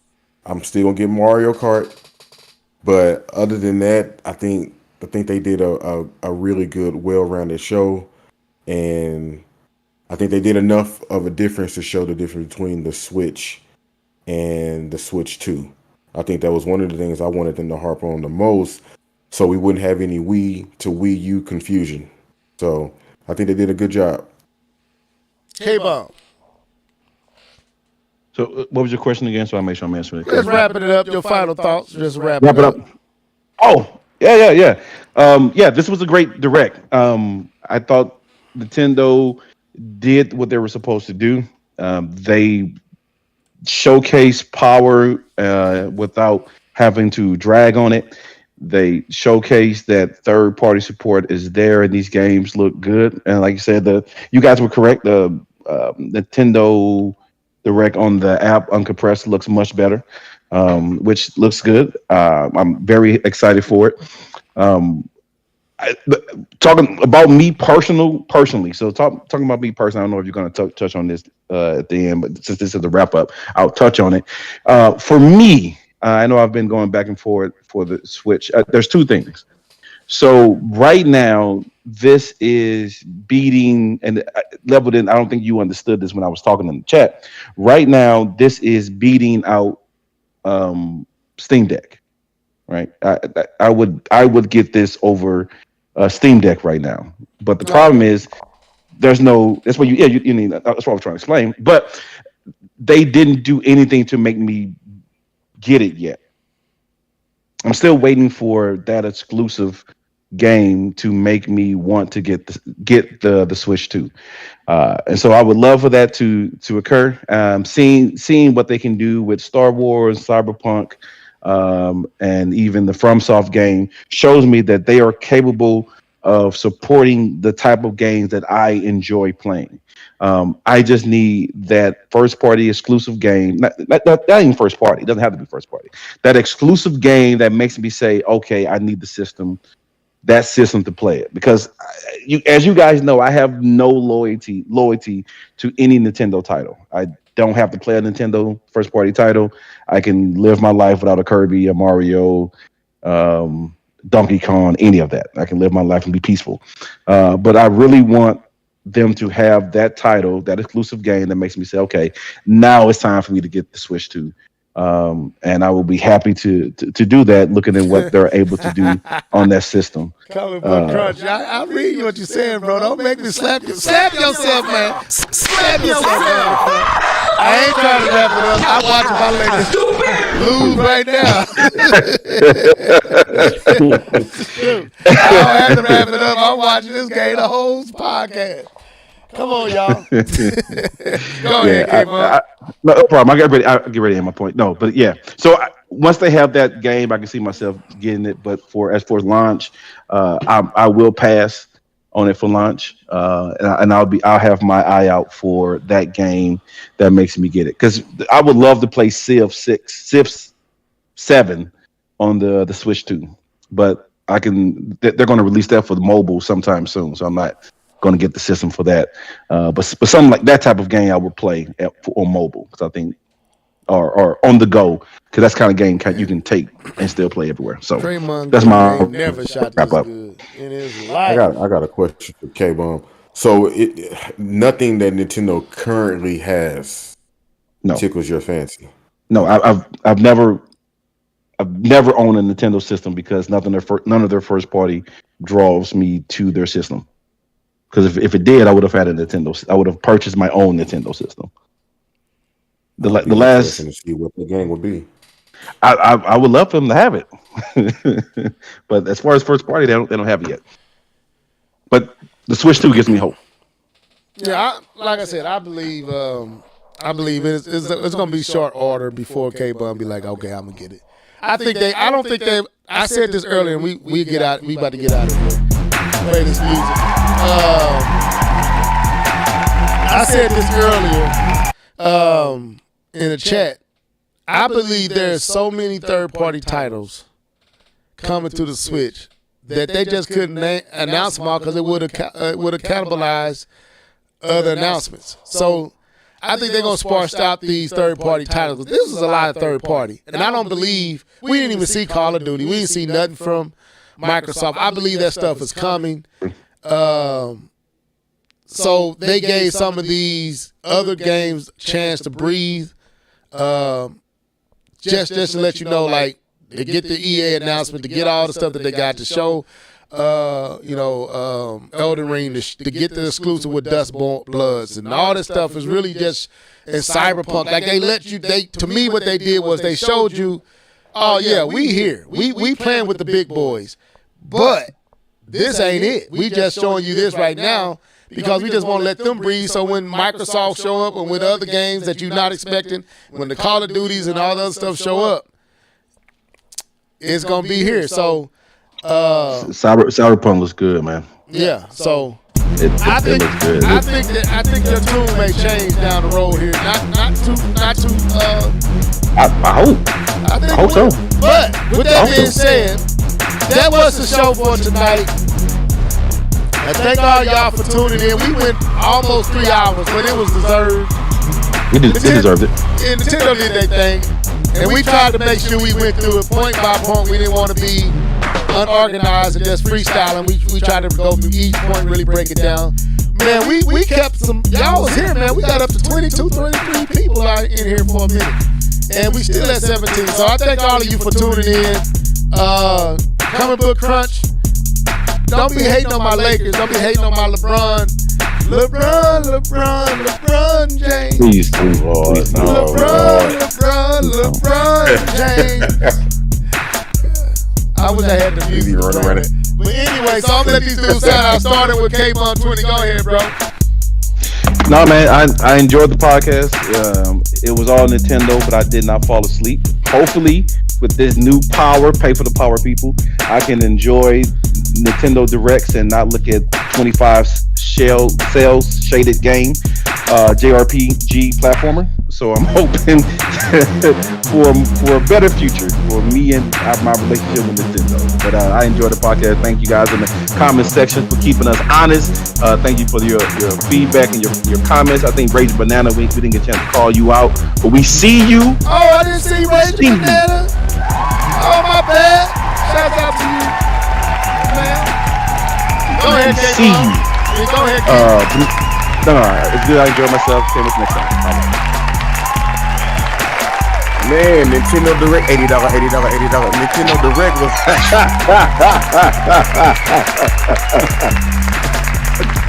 No, man, it was a good show tonight, man. I've been waiting for us to get a chance to talk about this. I don't know if I went as hard as I could have, because I knew it was so many topics and so much thing that we could have talked about. We probably gonna be talking about some of this next week. Yeah. And don't forget, Nintendo, they got a Mario Kart Direct April 17th, I think. Yep. April 17th. And I'm gonna tune in for that. I'm gonna be honest with you. I don't really need no more information. Other than why is it $80? I don't need no direct for this. But it's a good show, man. I appreciate everybody for coming through. Say what? No, I didn't say nothing. Oh, okay. But yeah, man, Nintendo Switch 2, man, day one. It has to be done. And you know what? I was gonna get it anyways, but the fact of what they showed really makes me feel good about me saying that so early on without seeing it. So Switch 2, day one, man. I can't get it with y'all next time. Okay, LeBron James. Nintendo, you got me singing, man. Y'all did y'all things. I am excited for your new system. Y'all have really proven that it is worth the price that you put on it. I'm still struggling with the 80, but I won't be paying it, so it don't matter to me. Cause I'm gonna get that $49,499. That's what I'm getting. So, now we come off and pull this game off. I'm really gonna be singing LeBron.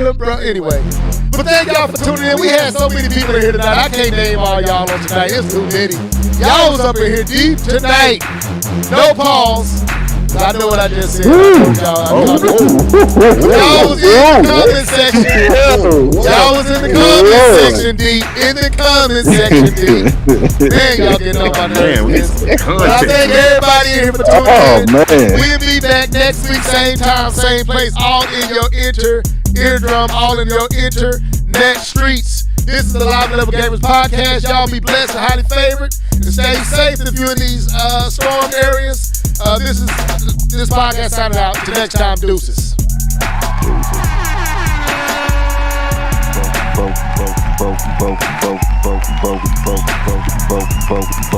We got smashed.